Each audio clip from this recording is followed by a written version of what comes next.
Rabu sore pukul 16.12, lantai teratas Menara Samudra Jaya Group terasa terlalu senyap. Clara Wijaya melangkah keluar dari lift, sebuah tas dokumen berwarna abu-abu arang di tangan kirinya, dengan langkah tenang dan mantap seorang wanita yang telah melatih dirinya untuk tidak pernah terburu-buru. Ia mengenakan blus sutra batik berwarna putih gading, rok pensil hitam, anting mutiara kecil, dan sepatu hak rendah yang praktis. Rambutnya disanggul rapi di tengkuknya.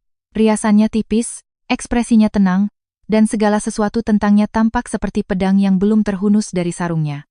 Resepsionis di belakang meja eksekutif mulai bangkit.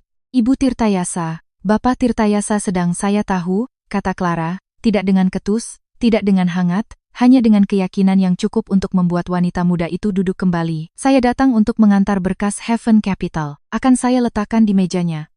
Tak ada yang menghentikannya, tak ada yang membayangkan bahwa Clara tidak datang untuk mengantarkan sebuah berkas. Ia datang untuk memastikan apa yang tulangnya sudah ketahui. Koridor di luar ruang CEO diterangi cahaya putih dingin yang digunakan Samudra Jaya di semua ruang eksekutifnya. Jenis cahaya yang membuat kulit tampak pucat dan kebohongan tampak bersih. Clara berjalan melewati deretan kantor berdinding kaca buram, melewati foto-foto berbingkai acara pemotongan pita dan gala amal, melewati potret mengkilap suaminya yang menerima penghargaan Emerging Leadership Award tahun lalu, dengan satu tangan melingkari pinggangnya. Di depan pintu kantor Adrian Tirtayasa, ia berhenti. Pintu itu tidak tertutup sepenuhnya. Sebuah celah tipis yang ceroboh memisahkan pintu dari kusennya, dan dari celah itu terdengar suara seorang wanita, lembut dan lengket dengan keluhan teatrikal. "Adrian, kamu menyakitiku." Jari-jari Clara mengencang di sekitar tas dokumennya. Ruangan itu hening selama 2 detik. Kemudian terdengar tawa rendah yang lebih ia kenal daripada nada deringnya sendiri.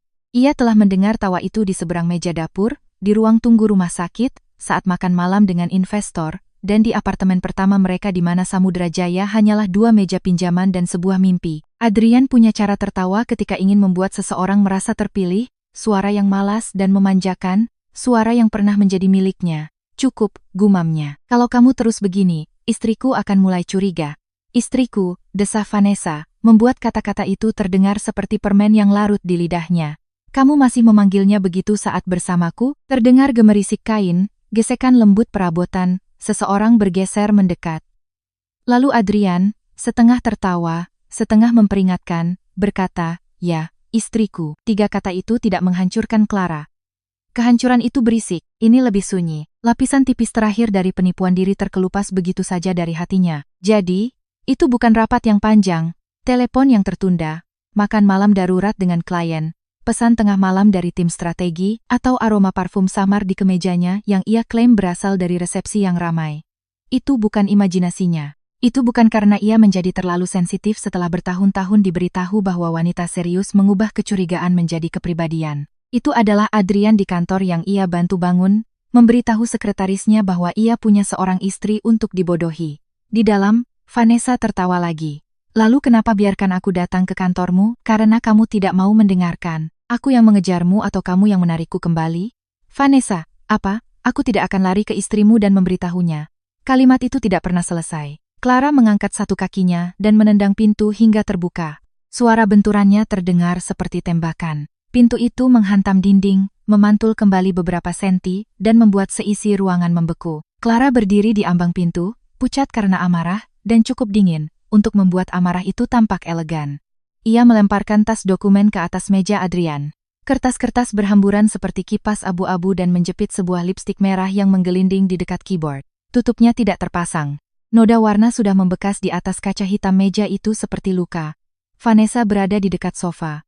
Satu sepatunya terpasang, yang satunya tergeletak miring di dekat karpet. Blusnya setengah masuk, kerahnya miring, dan bekas merah segar terlihat di pangkal lehernya sebelum ia menutupinya dengan tangan. Rambutnya terlepas dari tatanan gelombang rapi asisten eksekutifnya, dan wajah cantik tak berdaya yang biasa ia pasang untuk makan siang dewan direksi belum sempat ditata ulang. Adrian berdiri di sampingnya. Dasinya menggantung longgar.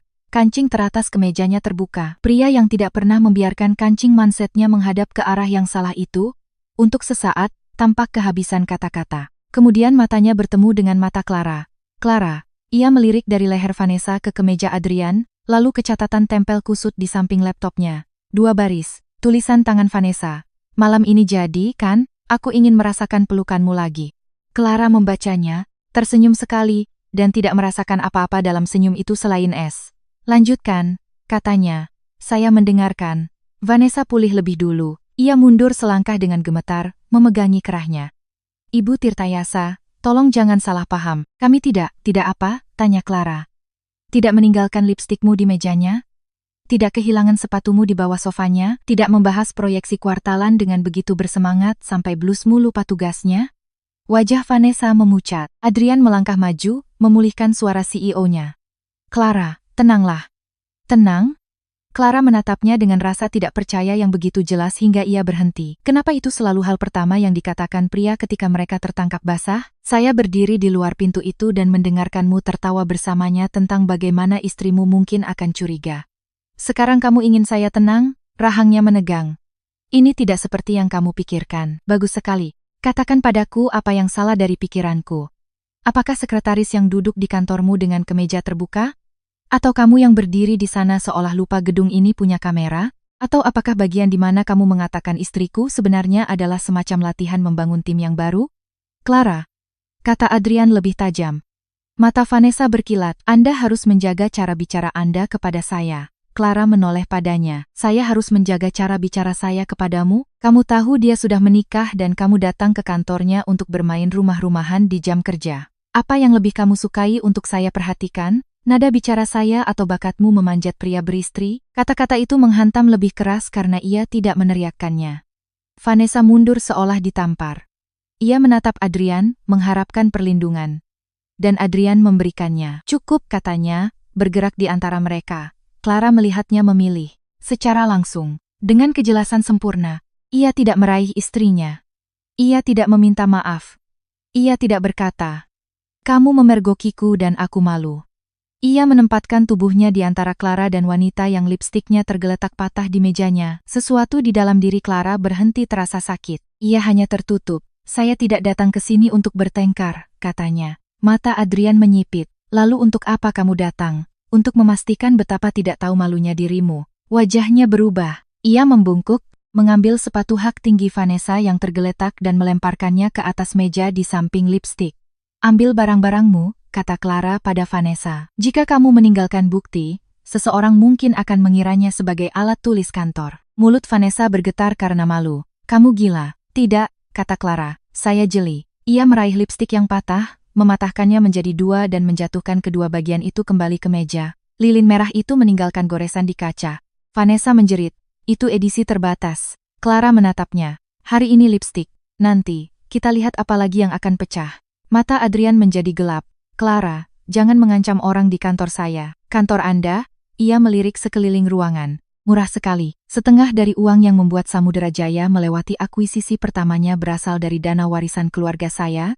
Dan arsitektur risiko yang masih Anda presentasikan sebagai kejeniusan Anda berasal dari spreadsheet saya. Kantor ini adalah ruangan yang diizinkan untuk Anda tempati. Kata-kata itu tepat sasaran. Adrian terdiam. Untuk pertama kalinya, ketakutan menembus amarahnya. Clara melihatnya. Ia menyimpannya. Pikirkan baik-baik, Adrian, katanya di pintu. Tanyakan pada dirimu apakah yang saya temukan hari ini hanyalah sebuah perselingkuhan. Adrian menelan ludah. Apa maksudmu? Clara tidak menjawab. Ia berjalan kembali menyusuri koridor eksekutif dengan punggung tegak. Bunyi hak sepatunya cukup mantap sehingga resepsionis bisa berpura-pura tidak mendengar apa-apa. Di dalam tasnya, ponselnya mulai bergetar. Adrian, lagi. Clara memperhatikan angka-angka lift yang turun dan merasakan amarah dingin di dalam dirinya menajam menjadi sesuatu yang lebih berguna. Sebuah ranjang, secara metaforis, bisa menghancurkan pernikahan. Sebuah buku besar bisa menghancurkan seorang pria. Saat Clara sampai di garasi parkir, Adrian telah mengirim 12 pesan. Clara, kembalilah. Kamu salah paham. Jangan buat ini jadi konsumsi publik. Kita perlu bicara di rumah. Vanessa sakit. Aku sedang menolongnya. Kamu membesar-besarkan masalah ini. Kalimat terakhir itu membuat Clara tertawa sekali tanpa humor, sendirian di dalam lift. Membesar-besarkan masalah ini. Selama 7 tahun, Adrian bertahan dengan menentukan ukuran segala sesuatu. Kesalahannya adalah kesalahpahaman. Kecurigaannya adalah reaksi berlebihan. Ketidakhadirannya adalah kewajiban. Pertanyaannya adalah tekanan. Ambisinya adalah visi.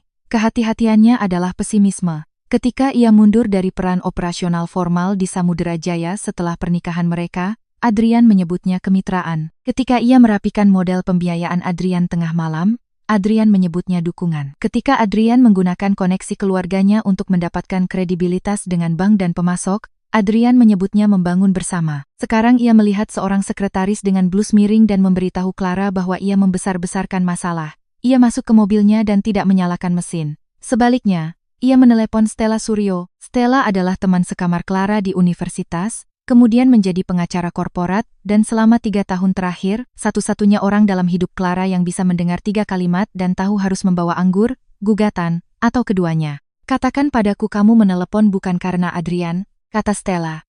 Buat catatan. Humor ringan itu lenyap, aku mendengarkan. Hari ini pukul 16:12, saya memasuki kantor Adrian di Samudera Jaya untuk mengantarkan berkas Heaven Capital. Pintunya sedikit terbuka. Saya mendengar Adrian Tirtayasa dan Vanessa Lestari, asisten eksekutif di kantor CEO, terlibat dalam percakapan intim. Adrian menyebut saya sebagai istrinya, dan mengatakan saya mungkin akan curiga jika Vanessa melanjutkan. Saya menendang pintu hingga terbuka dan menemukan mereka dalam keadaan yang mencurigakan. Ada indikator fisik keintiman. Pakaian berantakan, lipstik di mejanya, salah satu sepatunya di lantai, dan catatan tulisan tangan dari Vanessa yang menanyakan apakah Adrian akan datang malam ini. Stella menghela napas perlahan. Kamu aman? Ya. Kamu merekamnya? Tidak. Aku tidak tahu apa yang akan aku hadapi. Apakah kantor itu punya kamera internal? Area umum? Ya. Kantornya mungkin tidak ada audio, tapi sudut masuknya mungkin merekam siapa yang masuk dan kapan. Log pintu akan menunjukkan aksesnya. Bagus. Jangan konfrontasi dia lebih lanjut tanpa dokumentasi. Jangan mengancam. Jangan bernegosiasi saat marah. Aku sudah memberitahunya untuk mempertimbangkan apakah yang kutemukan hanya perselingkuhan. Clara, aku tahu. Stella terdiam sejenak. Kamu pikir ada uang di balik ini? Aku tahu ada uang di balik ini. Vanessa memakai gelang Cartier yang bukan berasal dari gajinya. Bulan lalu aku melihat faktur vendor di layar laptop Adrian dengan inisial nama Vanessa di nama filenya. Dia menutup laptopnya terlalu cepat. Saat itu aku biarkan saja karena aku tidak mau menjadi istri paranoid yang terus dia katakan, kirimkan semua yang kamu ingat. Juga, hubungi Bima. Clara menatap pilar beton di depan mobilnya melalui kaca depan. Bima Prakoso? Ya, kamu butuh akuntan forensik, bukan hanya amarah perkawinan. Firma Bima yang membereskan kasus Stonebridge. Dia bisa mengamankan buku besar sebelum Adrian menulis ulangnya. Bima bekerja dengan dewan direksi. Dia mahal, dirampok juga mahal. Clara memejamkan matanya. Baiklah, katanya. Hubungi dia. Tidak, kata Stella. Kamu yang hubungi. Kalau dariku, ini jadi pertarungan hukum. Kalau darimu, ini jadi keadaan darurat tata kelola perusahaan. Clara menutup telepon, menemukan nomor Bima Prakoso, dan duduk dengan ibu jarinya melayang di atasnya. Ia mengenal Bima secara profesional. Semua orang di lingkarannya mengenalnya secara profesional. Bima memiliki ketenangan seorang ahli bedah yang meresahkan dan sopan santun seorang pria yang tidak pernah perlu meninggikan suaranya karena dokumen yang melakukan pembedahan untuknya. Ia pernah membongkar rantai pengadaan palsu dalam 3 hari, dan membuat 3 wakil presiden mengaku sebelum sarapan. Adrian tidak menyukainya. Itu saja sudah menjadi sebuah rekomendasi. Bima mengangkat telepon setelah dering kedua. Clara, Pak Bima, Anda hanya memanggil saya begitu jika ada sesuatu yang terbakar. Kantor CEO Samudera Jaya membutuhkan audit khusus. Hening sejenak. Lalu, definisikan butuh. Hari ini saya menemukan Adrian dalam situasi yang mencurigakan dengan asisten eksekutifnya. Saya curiga dana perusahaan mungkin telah dialihkan untuk keuntungannya melalui pengadaan administratif, biaya konsultasi, atau penggantian biaya vendor. Saya perlu pemberitahuan pengamanan dikeluarkan sebelum ada yang menghapus catatan. Apakah Anda punya wewenang? Saya masih terdaftar sebagai perwakilan investor pendiri di bawah perjanjian operasional yang telah diubah. Klausul hak audit selamat dari reorganisasi. Saya juga memegang hak pengamat dewan melalui konversi surat utang jembatan dari dana warisan Wijaya. Anda punya klausulnya? Ya, kirimkan. Saya akan memeriksanya dalam 15 menit. Jika bahasanya seperti yang Anda ingat, kita bisa mengeluarkan permintaan pengamanan malam ini dan tim kami akan berada di lokasi besok pagi. Kita akan membutuhkan snapshot arsip email, log pembayaran, laporan pengeluaran, file master vendor, catatan akses keamanan, dan persetujuan pengadaan admin. Clara membuka matanya. Lakukan. Anda mengerti apa artinya itu? Artinya dia tidak bisa menghapus cukup cepat. Artinya perusahaan juga akan tahu. Bagus. Keheningan Bima terasa penuh pertimbangan, bukan ragu-ragu. Kirimkan dokumennya. Clara mengirimkan klausul hak audit, surat utang pemegang saham, korespondensi dewan, dan tabel kapitalisasi saat ini sebelum ia meninggalkan garasi parkir. Pukul 17.08, ia menerima balasannya. Wewenang cukup, sedang menyusun pemberitahuan pengamanan sekarang. Pukul 17.12, Adrian menelepon lagi. Clara membiarkannya berdering sampai berhenti.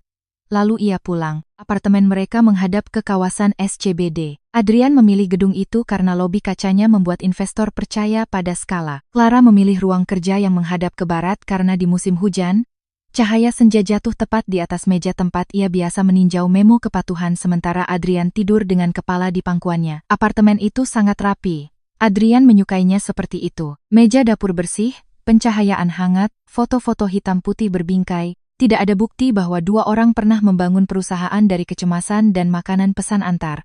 Clara melepas anting-antingnya dan meletakkannya di piring kecil dekat pintu. Ia tidak menangis. Menangis mengharuskan tubuhnya percaya bahwa ada sesuatu yang baru saja hilang. Tubuhnya masih berusaha mengejar, pikirannya sudah melangkah lebih dulu. Pukul 17.40, Adrian menggunakan kuncinya. Ia masuk dengan terlalu hati-hati. Pria yang merasa tidak bersalah tidak memasuki rumah mereka sendiri seperti pencuri. Clara, ia berdiri di dekat meja dapur dengan segelas air yang belum disentuhnya. Adrian telah merapikan dirinya.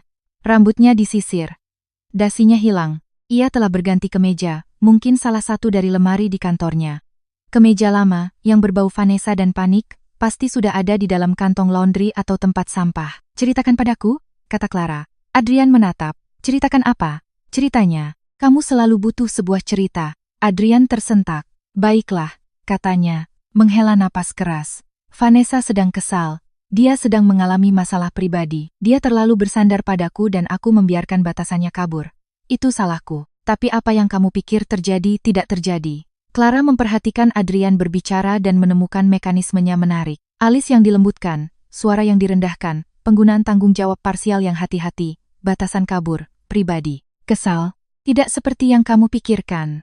Kata-kata yang dirancang untuk mengisi ruang di mana kebenaran seharusnya berdiri. Dia bertanya apakah kamu akan datang malam ini. Dasi Adrian menegang. Maksudnya makan malam kerja. Dia bilang dia ingin merasakan pelukanmu.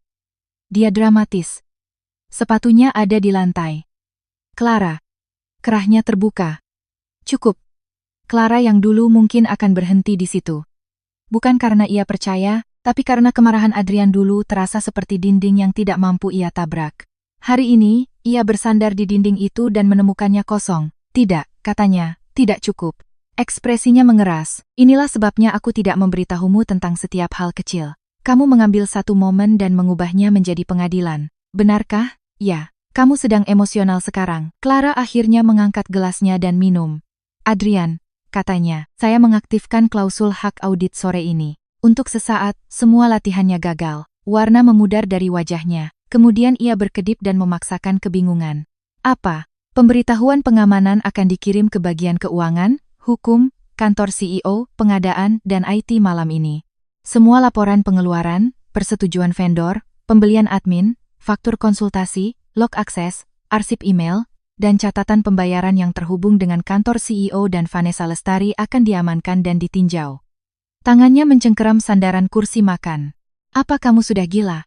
Tidak. Kamu membawa masalah perkawinan ke dalam perusahaan. Kamu yang melakukannya saat membawa sekretarismu ke kantormu, dan mungkin ke dalam pembukuan perusahaan. Matanya berkilat. Hati-hati sekali. Clara memiringkan kepalanya. Itu terdengar seperti ancaman. Itu peringatan. Samudra Jaya tinggal 2 minggu lagi dari pertemuan lembar persyaratan Haven Capital. Jika kamu memulai audit sekarang, kamu merusak perusahaan, kamu merusak karyawan, kamu merusak nilai investasimu sendiri. Kalau begitu berdoalah auditnya tidak menemukan apa-apa. Adrian menatapnya. Kamu melakukan ini untuk menghukumku. Saya melakukan ini karena Anda mengajari saya untuk tidak mempercayai kata-kata Anda. Itu menusuk. Clara melihatnya. Adrian berjalan mengitari meja dan meraih pergelangan tangannya. Ia mundur. Clara, dengarkan aku. Aku membuat kesalahan hari ini. Aku akan membereskan Vanessa. Aku akan memindahkannya dari kantor CEO. Aku akan meminta maaf dengan benar. Tapi jika kamu memaksakan audit ini, orang akan menggunakannya. Pesaing, investor, dewan direksi. Kamu tahu betapa rapuhnya kepercayaan. Kepercayaan pada apa? Tanya Clara. Pada kemampuanmu menyembunyikan sesuatu. Mulutnya menipis. Biarkan aku memperbaikinya, katanya. Kamu punya waktu bertahun-tahun. Adrian tampak lelah tiba-tiba. Untuk sesaat, Clara melihat pemuda dari kantor pertama mereka, yang tidur di bawah meja sewaan dan berbisik bahwa ia takut perusahaan akan mati pada hari Senin. Ia sangat mencintai versi Adrian yang itu sehingga ia salah mengira ketakutannya sebagai kebaikan. Aku membangun ini, katanya pelan. Kita membangun ini, wajahnya berubah lagi, kilatan kejengkelan yang tidak bisa ia sembunyikan. Dan di sanalah, kebenaran di bawah setiap argumen. Ia mulai percaya pada cerita di mana Clara adalah istri pendukung di latar belakang, dan ia adalah pendiri yang bersinar. Ia mengangguk, hampir pada dirinya sendiri. Tepat sekali. Ponsel Adrian berdering. Ia melihat ke bawah. Vanessa. Clara melihat namanya. Adrian tidak menjawab. Terlambat. Pukul 18:23. Setiap eksekutif terkait di Samudera Jaya menerima pemberitahuan pengamanan dari Bima Prakoso. Pukul 18:29 Clara menerima pesan dari Stella. Jangan tidur di apartemen yang sama malam ini. Clara meletakkan gelasnya di wastafel. Saya akan menginap di hotel, katanya. Kepala Adrian terangkat. Clara. Ia mengambil mantelnya. Jangan hapus apapun. Pintu tertutup di belakangnya dengan lembut. Pertarungan sesungguhnya dimulai dengan kertas. Pukul 09:00 keesokan paginya, Samudera Jaya tampak tenang dari luar. Air terjun di lobi masih mengalir dalam keheningan korporatnya yang mengkilap. Meja resepsionis masih berbau samar bunga lili. Petugas keamanan masih mengangguk pada manajemen senior seolah detak jantung gedung itu tidak berubah semalam. Di dalam, orang-orang berbisik. Clara tiba pukul 08:47 mengenakan celana panjang arang, blus krem, dan tanpa cincin kawin. Ketiadaan itu kecil, namun terasa. Stella menemuinya di lobi dengan tas kerja kulit dan kepuasan suram seorang wanita yang telah membaca 6 dokumen sebelum sarapan. Bima Prakoso tiba 3 menit kemudian dengan 2 rekanan, seorang teknisi bukti, dan seorang paralegal yang membawa pemindai portabel. Bima mengenakan setelan abu-abu dan dasi biru yang begitu bijaksana seolah dirancang untuk tidak menyinggung siapapun sambil menghancurkan mereka. Selamat pagi, katanya. Pak Bima. Bima, koreksinya. Mata Stella beralih ke tangan kiri Clara, tapi ia tidak mengatakan apa-apa. Di gerbang keamanan, resepsionis dari kemarin bangkit terlalu cepat. Ibu Wijaya, Bapak Tirtayasa sedang menunggu. Kami tidak di sini untuk Pak Tirtayasa, kata Stella. Kami di sini sesuai dengan pemberitahuan hak audit yang dikeluarkan tadi malam. Wajah wanita muda itu membeku. Seorang asisten hukum dari kantor penasihat umum Samudera Jaya bergegas turun dari lift, dengan senyum gugup dan telapak tangan basah. Mungkin ada sedikit kebingungan tentang ruang lingkup. Tidak ada kebingungan, kata Bima. Ada pemberitahuan pengamanan, hak audit kontraktual, dan pengumpulan di tempat yang dijadwalkan. Tolong antar kami ke ruang konferensi sementara yang diidentifikasi dalam pengakuan penasihat hukum. Asisten itu memandang ke arah Clara. Clara balas menatap. Mereka naik ke atas. Ruang konferensi 28B telah disiapkan dengan buruk, yang memberitahu Clara lebih dari persiapan yang matang. Seseorang telah memindahkan 2 printer, 1 troli air kemasan, dan 1 nampan kue kering yang menyedihkan. Tapi ruangan itu tidak memiliki akses jaringan aman khusus, tidak ada kode mesin fotokopi, dan tidak ada orang IT yang menunggu. Bima melirik sekali ke sekeliling ruangan. Mereka berharap untuk memperlambat. Berapa lama yang Anda butuhkan? Tanya Clara. Untuk tahu apakah mereka menyembunyikan sesuatu. 10 menit. Untuk membuktikannya, lebih lama. Stella tersenyum. Saya suka dia. Perlawanan pertama datang dari CFO, Markus Darmawan, seorang pria yang telah selamat dari 3 restrukturisasi dengan menyetujui siapapun yang memiliki kekuatan paling besar di ruangan itu. Clara, kata Markus, menggunakan nama depannya seperti yang dilakukan eksekutif ketika mereka ingin mengingatkan Anda tentang makan malam di masa lalu. Kita semua menghormati hak Anda sebagai investor, tapi ini adalah langkah yang agresif. Saya khawatir kita membiarkan situasi pribadi mengganggu operasional. Markus, kata Clara, di mana berkas pengadaan kantor CEO? Mulutnya tertutup. Kita harus hati-hati, katanya. Beberapa materi termasuk komunikasi yang memiliki hak istimewa. Log hak istimewa bisa disiapkan, kata Stella. Itu tidak bisa digunakan sebagai selimut untuk menutupi catatan pengeluaran. Markus mencoba pendekatan yang lebih lembut. Adrian bersedia membahas ini secara pribadi. Ekspresi Clara tidak berubah. Adrian punya privasi kemarin. Itu mengakhiri pendekatan lembut. Siang hari, tim Bima telah mengamankan citra cermin dari arsip email kantor CEO, sistem pengeluaran, persetujuan pembelian, dan log akses pintu. Pukul 13.00, mereka telah mengidentifikasi 8 pembayaran yang dialihkan melalui vendor konsultan dengan konvensi penamaan yang tidak biasa. Pukul 14.00, 3 dari vendor tersebut berbagi alamat surat dengan entitas cangkang yang tidak terkait. Pukul 15.00, profil karyawan Vanessa Lestari menunjukkan akses override ke file yang tidak seharusnya disentuh oleh asisten eksekutif manapun. Dan pada pukul 15.15, seseorang di Departemen Keuangan membocorkan narasi yang disukai. Bu Tirtayasa menemukan sesuatu dan meledak. Dia emosional. Dia mencoba menghukum Adrian. Audit ini mungkin tentang sekretaris itu. Ini akan berlalu jika Dewan menenangkannya. Clara mendengar bisikan itu dalam perjalanan ke toilet dan hanya merasakan minat klinis yang ringan. Pria selalu menyukai kata emosional ketika wanita menyentuh kekuasaan. Jika ia tersenyum pada pengkhianatan, ia dingin. Jika ia menolak tersenyum, ia tidak stabil. Jika ia menyelidiki, ia pendendam. Jika ia tidak menyelidiki, ia lemah.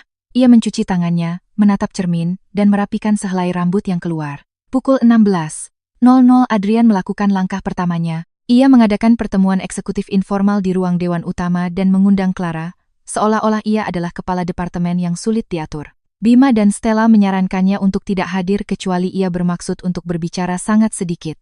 Clara hadir. Ruang Dewan berbau kopi dan ketakutan. Adrian duduk di kepala meja dengan setelan biru tua, Markus Darmawan di sebelah kirinya, penasihat umum Ratna Halim di sebelah kanannya, dan 2 wakil presiden senior yang Clara tahu diam-diam bergantung pada kebaikan Adrian selama bertahun-tahun. Vanessa tidak hadir.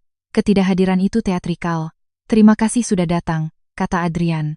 Clara duduk di ujung lain meja. Stella duduk di sampingnya. Bima berdiri di dekat layar dengan iPad yang tidak terbaca. Adrian memulai dengan baik. Ia selalu begitu. Kemarin, ada kesalahpahaman pribadi antara istri saya dan saya. Sayangnya, dalam suasana panas, beberapa tindakan audit terpicu. Meskipun kami menghormati semua hak pemegang saham, kami juga harus melindungi stabilitas Samudera Jaya. Karyawan, investor, dan mitra kami berhak untuk tidak diseret ke dalam konflik pribadi. Seorang wakil presiden mengangguk seolah-olah ia telah dibayar di muka. Adrian menatap Clara. Saya ingin menyelesaikan ini dengan dewasa. Clara melipat tangannya. Benarkah? Ya. Kalau begitu, otorisasi akses tanpa batas ke semua catatan pengeluaran, pengadaan, akses vendor, dan komunikasi kantor CEO selama 18 bulan terakhir. Matanya mengeras. Itu berlebihan. Itu sempit. Itu adalah pencarian membabi buta. Tidak, kata Bima dengan tenang. Itu adalah ruang lingkup yang sepadan dengan indikator risiko yang sudah teridentifikasi. Semua orang menoleh. Mulut Adrian menegang. Indikator risiko? Bima mengetuk iPad. Layar berubah menjadi daftar sederhana, belum menjadi bagan, hanya cukup untuk membuat jengkel.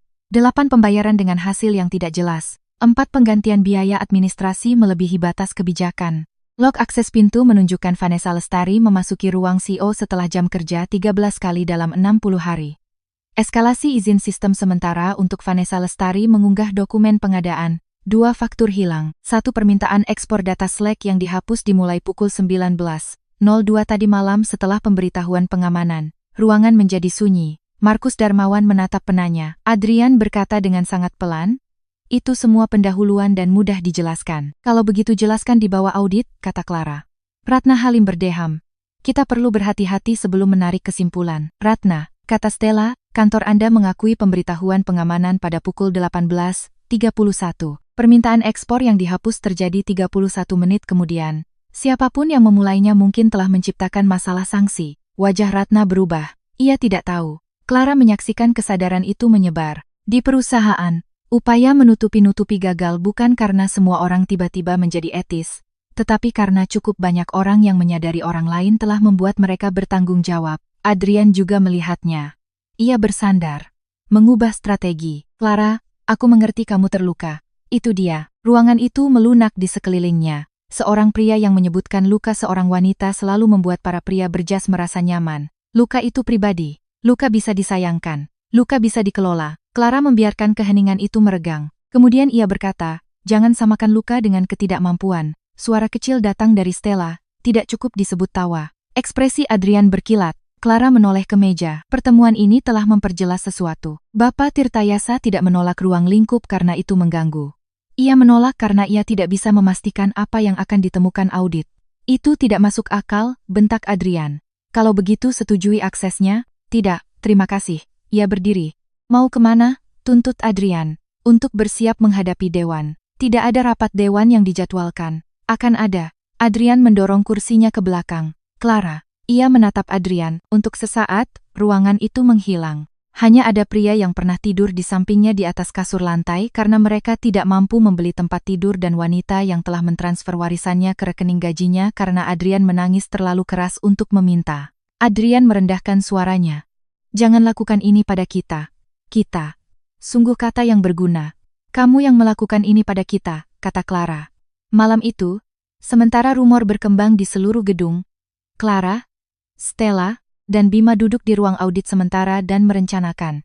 Bima menyebarkan dokumen di atas meja dengan urutan bedah. Dia akan mencoba membingkai ini sebagai perselisihan perkawinan. Itu berarti kita perlu 2 jalur terpisah. Jalur 1, pelanggaran dalam pernikahan. Jalur 2, penyalahgunaan aset perusahaan. Di rapat dewan, pimpin dengan tata kelola. Biarkan perselingkuhan menjadi konteks, bukan kasusnya. Stella mengangguk. Dan perceraian, sudah dirancang, kata Clara. Bagus. Perjanjian pranikah? Kuat. Ibuku yang bersikeras. Ibumu pantas mendapatkan bunga. Clara hampir tersenyum. Bima mengetuk daftar pembayaran. Kita punya cukup untuk membenarkan tinjauan lebih dalam, tidak cukup untuk mengeksekusi. Kita perlu mereka bergerak. Orang yang berpikir Anda punya bukti lemah akan mencoba membersihkan jejak mereka. Membersihkan menciptakan bukti baru. Stella menatap Clara. Bisakah kamu menunggu? Clara teringat lipstik Vanessa yang patah menjadi 2. Tangan Adrian di antara mereka. Kalimat, istriku. Ya, jadi, mereka memasang umpan. Pukul 20:42. Stella membiarkan salah satu loyalis Adrian mendengar dia mengatakan audit memiliki kekhawatiran proses, tetapi tidak ada bukti kuat. Pukul 21:10. Bima mengirim permintaan internal bertahap untuk faktur cadangan yang semua orang di bagian pengadaan tahu akan sulit untuk diproduksi. Pukul 21:37. Panggilan panik pertama meninggalkan kantor Adrian ke vendor luar. Pukul 22:05.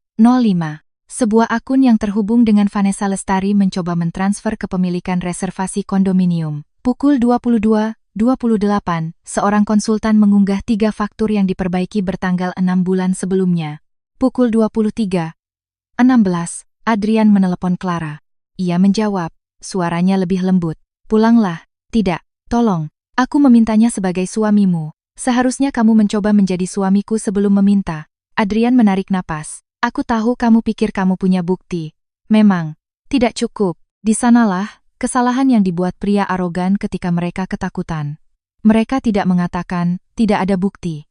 Mereka mengatakan, tidak cukup. Clara berdiri di dekat jendela ruang konferensi yang gelap dan memandang keluar kota. Kalau begitu, tidur nyenyak, katanya. Ia mengakhiri panggilan. Di belakangnya, rekanan Bima mengangkat tangan dari stasiun laptop. Ibu Wijaya, Clara menoleh, kami baru saja mendapatkan upaya transfer setelah jam kerja. Kepemilikan manfaat kondominium. Itu terkait dengan Vanessa. Stella bersandar di kursinya dan tersenyum seperti serigala. Bima menatap Clara. Sekarang kita punya pergerakan. Clara melihat peta pembayaran yang bersinar di layar.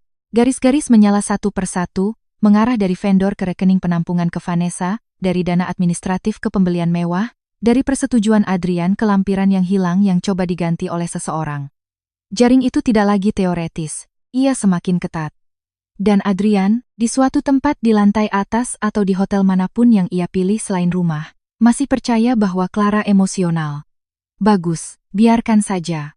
Rapat Dewan Kuartalan dibuka dengan Adrian berbicara selama 21 menit. Ia berdiri di bawah logo Samudera Jaya Group dengan setelan arang, kemejanya cerah, kancing mansetnya presisi, ekspresinya diatur menjadi kompetensi yang lelah. Slide di belakangnya menunjukkan pertumbuhan pendapatan, ekspansi klien, kontrol risiko, dan peningkatan margin operasi yang cukup besar untuk membuat beberapa direktur mengangguk. Clara duduk di ujung meja, bukan di kursi pasangan yang pernah ia tempati di acara investor, tetapi di kursi yang ditugaskan untuk perwakilan dana warisan Wijaya. Stella duduk di belakangnya.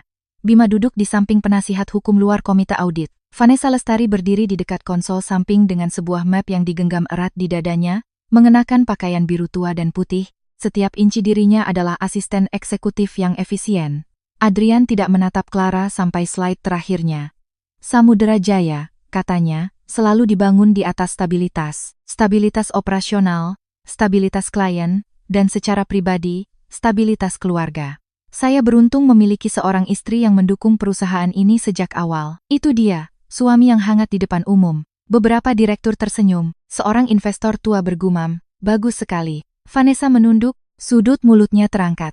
Clara berdiri, tepuk tangan yang baru saja dimulai pecah, tatapan Adrian tertuju padanya. Clara, ia berjalan ke depan dengan sebuah map hitam di satu tangan. Sudah selesai? Tanyanya. Senyum Adrian menipis. Jika Anda punya komentar, mungkin kita bisa membahasnya di sesi eksekutif. Tidak, kata Clara. Ini harus tercatat. Ruangan menjadi dingin. Adrian membungkuk ke arah mikrofon. Ini rapat dewan, Clara. Tepat sekali. Ia menoleh ke sekretaris perusahaan. Tolong ganti ke presentasi audit. Sekretaris itu ragu-ragu. Adrian berkata, jangan.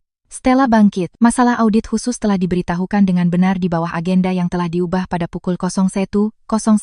Dana Warisan Wijaya menggunakan hak kontraktualnya untuk presentasi. Penasihat hukum telah mengkonfirmasi kepatuhan prosedural. Penasihat hukum luar berdeham.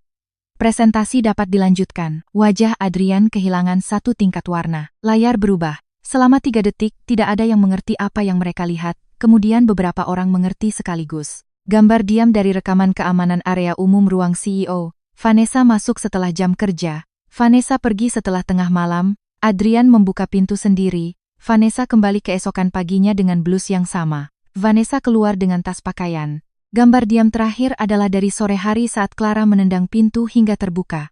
Itu tidak menunjukkan bagian dalam kantor, tetapi menunjukkan lorong. Clara masuk dengan map. Pintu sudah sedikit terbuka. Ia berhenti. Kakinya mendorong pintu hingga terbuka. Adrian muncul kemudian, pucat dan acak-acakan. Vanessa di belakangnya dengan rambut tergerai. Vanessa mengeluarkan suara kecil. Adrian pulih dengan cepat. Ini tidak pantas dan sangat menyesatkan. Rekaman lorong tidak membuktikan apa-apa. Itu membuktikan akses, kata Clara. Sisanya membangun konteks. Slide berikutnya muncul, sebuah garis waktu. Log akses Vanessa. Entry kantor CEO setelah jam kerja. Unggahan pengadaan admin di bawah kredensial Vanessa. Persetujuan pengeluaran diselesaikan oleh Adrian dalam waktu 48 jam setelah entry tersebut. Pembayaran ke vendor tanpa hasil yang jelas. Pembelian pribadi muncul dalam beberapa hari setelah pembayaran vendor. Bima berdiri. Suaranya cukup tenang untuk membuat kepanikan terlihat kekanak-kanakan. Fase pertama tim audit mengidentifikasi pola pengeluaran administratif dan pengadaan yang dialihkan melalui entitas vendor. Diikuti oleh transfer atau pembayaran yang menguntungkan Nona Lestari. Kami tidak meminta Dewan untuk menyimpulkan dari gosip. Kami meminta Dewan untuk meninjau alur yang terdokumentasi. Layar beralih ke diagram dana. Panah biru, panah merah, tanggal, jumlah. 1,3 miliar rupiah untuk cadangan aktivasi pasar. 480 juta rupiah untuk deposit perhiasan. 725 juta rupiah untuk dukungan konsultasi. 650 juta rupiah untuk jaminan sewa kendaraan. 3,5 miliar rupiah uang muka ke rekening escrow yang terhubung dengan pembelian kondominium. 287 juta rupiah penggantian biaya perhotelan eksekutif yang terkait dengan retail mewah. Setiap baris akhirnya menyentuh Vanessa Lestari, ruang dewan hening kecuali suara kertas. Wajah CFO menjadi kelabu. Adrian berkata, ini dipilih-pilih. Kalau begitu mari kita tinjau semuanya, kata Clara. Adrian menatapnya, dan untuk pertama kalinya pagi itu, kebencian menembus polesannya. Kamu menghancurkan perusahaan. Tidak, saya mengidentifikasi siapa yang memperlakukannya seperti dompet pribadi. Seorang direktur yang lebih tua, Eliana Prawiro, mencondongkan tubuh ke depan. Pak Tirtayasa, apakah Anda menyetujui eskalasi sementara akses pengadaan Nona Lestari? Adrian ragu-ragu. Bima menjawab dengan memajukan slide. Perubahan izin sistem, diminta oleh kantor CEO. Disetujui oleh Adrian Tirtayasa. Alasan, kecepatan pengadaan strategis. Rahang Eliana menegang. Tampaknya itu ya. Adrian mengangkat kedua tangannya. Vanessa menangani penjadwalan kompleks dan koordinasi vendor administrasi. Akses itu memiliki justifikasi operasional. Slide berikutnya menunjukkan sebuah obrolan. Vanessa, yang ini terlihat terlalu jelas. Adrian, bagi saja ke konsultasi dan perhotelan, Vanessa, dan apartemennya. Adrian, jejaknya akan ditutupi melalui biaya saluran pihak ketiga. Berhenti panik. Ruang dewan seolah kehabisan oksigen. Vanessa berbisik, ya Tuhan. Adrian berbalik padanya begitu cepat hingga Vanessa tersentak. Itu diambil di luar konteks. Clara menatapnya. Konteks apa yang membuat kalimat itu lebih baik? Adrian tidak berkata apa-apa. Stella berdiri berikutnya. Untuk catatan, semua bukti elektronik yang disajikan hari ini telah diamankan dengan metadata, stempel waktu, dan dokumentasi rantai pengawasan. Tim audit juga memiliki catatan upaya penghapusan yang terjadi setelah pemberitahuan pengamanan. Ratna Halim, penasihat umum, memejamkan matanya sejenak, ia tahu apa artinya itu. Adrian mencoba satu putaran terakhir. Ia menghadap Dewan, bukan Clara. Ada kehancuran perkawinan pribadi di sini. Clara terluka dan saya menyesalinya. Tapi, Dewan ini harus sangat berhati-hati sebelum mengizinkan dendam pribadi mengganggu otoritas manajemen. Saya telah memimpin Samudera Jaya melalui setiap akuisisi klien besar yang pernah dimiliki perusahaan ini. Dengan modal siapa? Tanya Clara. Adrian membeku. Ia berjalan ke layar dan menekan remote. Slide baru menunjukkan jembatan penggajian pertama. 7 tahun sebelumnya. Transfer dari dana warisan Wijaya. Jaminan pribadi ibunya. Model kontrol risiko Clara yang dilampirkan pada fasilitas bank pertama yang berhasil. Catatan tulisan tangannya tentang struktur akuisisi yang Adrian masih kutip dalam wawancara sebagai langkah strategisnya yang menentukan. Saya mundur karena saya mempercayai Anda, katanya. Anda mengubah kepercayaan itu menjadi kostum. Tidak ada yang bergerak. Ia menoleh ke Dewan. Ini bukan seorang istri yang meminta simpati. Ini adalah investor pendiri yang bertanya mengapa CEO menciptakan struktur di mana asisten eksekutifnya menerima keuntungan pribadi yang didanai perusahaan melalui vendor yang ia setujui. Ini adalah masalah tata kelola tingkat direktur. Ini adalah masalah fidusia. Ini adalah masalah pengungkapan. Perselingkuhan itu hanya menjelaskan motif. Wajah Adrian pucat pasi. Vanessa tiba-tiba menemukan suaranya. Saya tidak tahu itu uang perusahaan. Semua orang menatapnya. Ia mencengkeram mapnya. Dia bilang itu adalah tunjangan diskresioner. Dia bilang para vendor berutang budi padanya. Dia bilang Clara tidak akan pernah menemukannya karena dia tidak terlibat lagi. Kepala Adrian menoleh ke arahnya. Vanessa. Kepanikan membuatnya nekat. Jangan sebut namaku seperti itu. Kamu bilang dia terlalu sombong untuk menggali. Kamu bilang dia akan membuatnya tentang pernikahan, dan Dewan akan menenangkannya. Beberapa orang benar-benar mundur. Stella bergumam. Terima kasih atas pengakuan tambahannya. Vanessa memucat. Clara tidak terlihat puas. Ia hanya terlihat lelah. Eliana Prawiro menyingkirkan kertas-kertasnya. Saya mengusulkan agar wewenang Bapak Tirtayasa ditangguhkan sambil menunggu selesainya audit independen, bahwa semua rekening kantor CEO dibekukan, bahwa Nona Lestari ditempatkan pada cuti administratif segera, dan bahwa komite audit melibatkan penasihat hukum eksternal untuk penyelidikan penuh. Direktur lain segera mendukungnya. Adrian menatap meja. Kalian tidak bisa melakukan ini. Suara Eliana dingin. Kami bisa. Pemungutan suara terjadi dengan cepat karena tidak ada yang ingin debat itu direkam lebih lama dari yang diperlukan. Mosi itu disahkan. Adrian tetap berdiri setelah keputusan itu, seolah tubuhnya belum menerima informasi. Clara, katanya. Ia sedang meletakkan dokumennya kembali ke dalam map. Clara.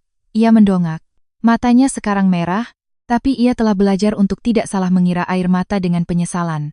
Terkadang air mata hanyalah keberatan tubuh terhadap konsekuensi. Kita menikah selama 7 tahun. Katanya, kamu tidak bisa menguburku karena satu kesalahan. Satu kesalahan, ulangnya. Satu kesalahan adalah lupa ulang tahun. Satu kesalahan adalah kehilangan kesabaran. Ini adalah perselingkuhan, jejak pengeluaran, upaya penghapusan, struktur pihak terkait, dan kebohongan di ruang dewan. Adrian menelan ludah. Kamu mencoba membunuhku. Tidak, kata Clara. Saya menolak untuk membuatmu tetap hidup dengan mengorbankan diri saya. Kalimat itu mendarat dengan tenang. Itu membuatnya lebih buruk. Sementara itu, Vanessa mulai menangis. Bukan air mata yang bermartabat. Air mata yang benar-benar ketakutan dan runtuh. Saya butuh pengacara, bisiknya. Stella berkata, ya. Anda butuh. Ketika pertemuan ditunda, orang-orang pergi dalam kelompok. Tidak ada yang ingin sendirian dengan Adrian. CFO bergegas keluar bersama Ratna. 2 direktur melakukan panggilan telepon mendesak. Rekanan Bima mengumpulkan materi. Sekretaris Dewan mengamankan rekaman. Vanessa duduk dengan kedua tangan menutupi mulutnya, menatap kosong. Adrian berdiri di kepala meja yang telah ia habiskan bertahun-tahun untuk dikagumi.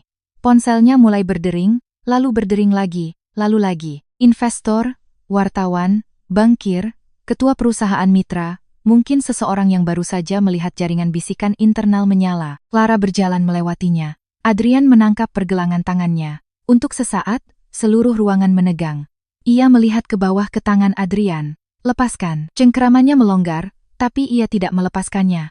Aku membangun kehidupan ini untuk kita. Kamu membangun panggung untuk dirimu sendiri. Jari-jarinya terlepas. Ia meninggalkan ruang dewan dengan Stella dan Bima di kedua sisinya. Lorong di luar tidak pernah terasa begitu panjang. Karyawan berdiri di ambang pintu pura-pura tidak menonton. Berita sudah menyebar. Di gedung-gedung perusahaan, Aib bergerak lebih cepat dari lift. Di ujung sana, dinding masih menampilkan kutipan berbingkai Adrian dari wawancara kepemimpinan tahun lalu. Integritas bukanlah kebijakan. Itu adalah kebiasaan. Clara berhenti di depannya. Stella melihat apa yang ia lihat. Mau saya minta bagian fasilitas menurunkannya? Clara menggelengkan kepalanya. Biarkan untuk hari ini. Bima meliriknya. Kenapa? Agar semua orang ingat betapa mahalnya sebuah ironi. Menjelang matahari terbenam, pengumuman resmi keluar. Samudera Jaya Group telah memulai tinjauan independen terhadap transaksi kantor eksekutif tertentu. Adrian Tirtayasa akan untuk sementara waktu mundur dari tugas operasional. Clara Wijaya akan mengetuai Komite Manajemen dan Risiko Interim. Saat makan malam, pers industri sudah mendapatkannya. Menjelang tengah malam, internet telah menulis judulnya sendiri. Perselingkuhan di kantor CEO memicu penyelidikan dana. Istri ambil alih kendali. Clara membacanya sekali, menutup browser, dan membuka draft perceraian yang dikirim Stella. Di bagian atas, di mana formulir menanyakan alasan, Stella telah memasukkan kehancuran yang tidak dapat diperbaiki. Clara menatap kata-kata itu. Akurat. Hampir terlalu sopan. Ia menambahkan satu catatan tulisan tangan di margin untuk Stella. Tidak ada penyelesaian diam-diam yang melindungi jabatannya. Kemudian ia tidur selama 3 jam dan bangun sebelum fajar. Sudah memikirkan perusahaan. Pernikahan itu berakhir. Pembersihan baru saja dimulai. Keesokan paginya, Adrian bukan lagi Pak Tirtayasa bagi gedung itu. Ia adalah Adrian bagi keamanan, mantan CEO bagi orang-orang yang menggunakan bahasa hati-hati, dan kekacauan di lantai atas bagi semua orang yang berpikir lift kedap suara. Kantornya disegel pukul 09.00. Dua administrator IT mengambil laptopnya. Bagian hukum menempelkan label bukti di laci dan lemari arsip. Staf administrasi mengemas barang-barang pribadinya. Sementara ia berdiri di ambang pintu, bersedekap, menonton seperti seorang pria yang mengamati pemakamannya sendiri. Seorang rekanan junior membawa keluar sebuah foto berbingkai dari tahun-tahun awal mereka. Adrian dan Clara, 12 tahun lebih muda, dengan mantel musim dingin murah di luar kantor Samudera Jaya pertama. Di belakang mereka, sebuah tanda cetak yang ditempel di pintu kaca bertuliskan, Solusi Samudera Jaya, dengan huruf miring. Clara tertawa di foto itu. Rambutnya setengah keluar dari kuncir kudanya, satu tangan terangkat seolah menyuruh Adrian berhenti mengambil gambar. Di belakangnya, dengan tulisan tangannya, ada kalimat yang pernah Adrian sukai. Jika kita jatuh ke depan. Rekanan itu ragu-ragu. Pak Adrian, apakah ini mau dimasukkan ke kotak pribadi? Adrian mengambilnya terlalu cepat. Ya, anak muda itu mengangguk dan mundur. Adrian menatap foto itu sampai lorong menjadi kabur. Selama beberapa detik yang berbahaya, ingatan menjadi lebih kuat dari kebanggaan. Ia ingat presentasi klien pertama mereka, ketika proyektor gagal dan Clara berbicara selama 40 menit tanpa catatan. Ia ingat Clara menjual jam tangan ibunya untuk membayar gaji, dan berbohong selama 2 bulan bahwa ia salah menaruhnya. Ia ingat bangun di apartemen studio mereka dan menemukan Clara tertidur di atas spreadsheet, pena merah di tangannya, mantel Adrian disampirkan di bahunya karena pemanasnya berhenti bekerja. Ia ingat pertama kali ia memanggilnya istrinya. Bukan sebagai kedok, bukan sebagai properti, bukan sebagai peringatan bagi seorang wanita di sofanya. Dulu, dengan kekaguman, kemudian kotak-kotak bukti bergulir melewatinya dan masa kini kembali membentur. Pukul 11.00, sumber daya manusia mengantar Vanessa Lestari keluar dari gedung. Rumor itu sampai ke Clara sebelum lift tiba. Vanessa telah mencoba berhenti di 3 lantai. Ia mengatakan kepada seorang rekan bahwa ia dikambing hitamkan, kepada yang lain bahwa Adrian telah memanipulasinya, dan kepada yang ketiga bahwa Clara adalah istri kaya pendendam yang tidak bisa menerima digantikan.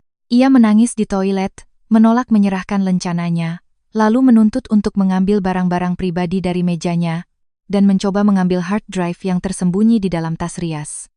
Keamanan menghentikannya. Siang hari, Stella telah mengajukan mosi pengamanan dalam masalah perceraian dan surat somasi perdata yang menuntut pengembalian aset perkawinan yang digunakan untuk hadiah yang tidak sah. Pukul 13.00, Sebuah posting media sosial anonim muncul. Saya bekerja untuk seorang CEO yang kuat. Saya muda, rentan, dan disesatkan. Sekarang istrinya menggunakan kekuatan perusahaan untuk menghancurkan saya. Komentar terbelah seperti biasa. Beberapa mengasihani Vanessa. Beberapa menyebutnya tidak tahu malu. Beberapa menyalahkan Adrian. Beberapa menyalahkan Clara karena terlalu dingin. Beberapa orang menyalahkan semua wanita karena internet tidak pernah kekurangan penghobi. Pukul 14.00, Vanessa memposting pernyataan yang lebih panjang dengan namanya sendiri. Ia mengakui hubungan emosional yang tidak pantas dengan Adrian, tetapi bersikeras bahwa ia tidak pernah meminta uang, tidak pernah mengerti dari mana keuntungan itu berasal, dan telah ditekan oleh seorang pria beristri yang kuat yang menjanjikan masa depan yang tidak pernah ingin ia berikan. Pukul 14.17, Stella menelepon Clara. Izin untuk merilis bukti? Berapa banyak? Cukup untuk membunuh akting sucinya. Tidak cukup untuk merugikan proses perusahaan. Lakukan. Pukul 14.26, firma Stella merilis pernyataan melalui penasihat hukum. Pernyataan itu tidak berisi hinaan, tidak ada drama, tidak ada permohonan pribadi, hanya kutipan yang terdokumentasi. Vanessa bertanya, bisakah kamu memasukkan ini melalui kode perhotelan? Vanessa mengirim pesan, jika dia pernah bertanya, katakan itu makan malam klien. Vanessa menulis kepada seorang teman, Clara pikir dia yang membangunnya. Katanya dia hanya punya uang lama. Vanessa mengirim foto kalung, hadiah perusahaan terlihat bagus untukku. Kemudian muncul klip audio. Vanessa tertawa, dia begitu mudah ketika merasa berkuasa. Istrinya itu dingin seperti es. Pria tidak akan pulang ke es jika ada seseorang yang hangat menunggu. Suasana publik berbalik dalam hitungan menit.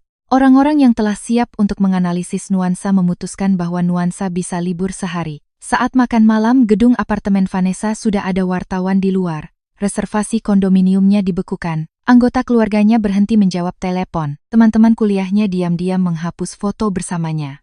Clara tidak menonton semua itu setelah pembaruan pertama. Ia berada di ruang konferensi dengan Bima, Stella, Ratna Halim, Markus Darmawan, dan Kepala Interim Keuangan, Hukum, Operasional, dan Sumber Daya Manusia. Daftar krisis menutupi 3 dinding. Kepercayaan bank, penentraman klien, komunikasi karyawan, paparan vendor, strategi media, kontrol internal, otoritas dewan, ekspansi audit, tanggapan hukum Adrian, tanggapan hukum Vanessa, garis waktu perceraian.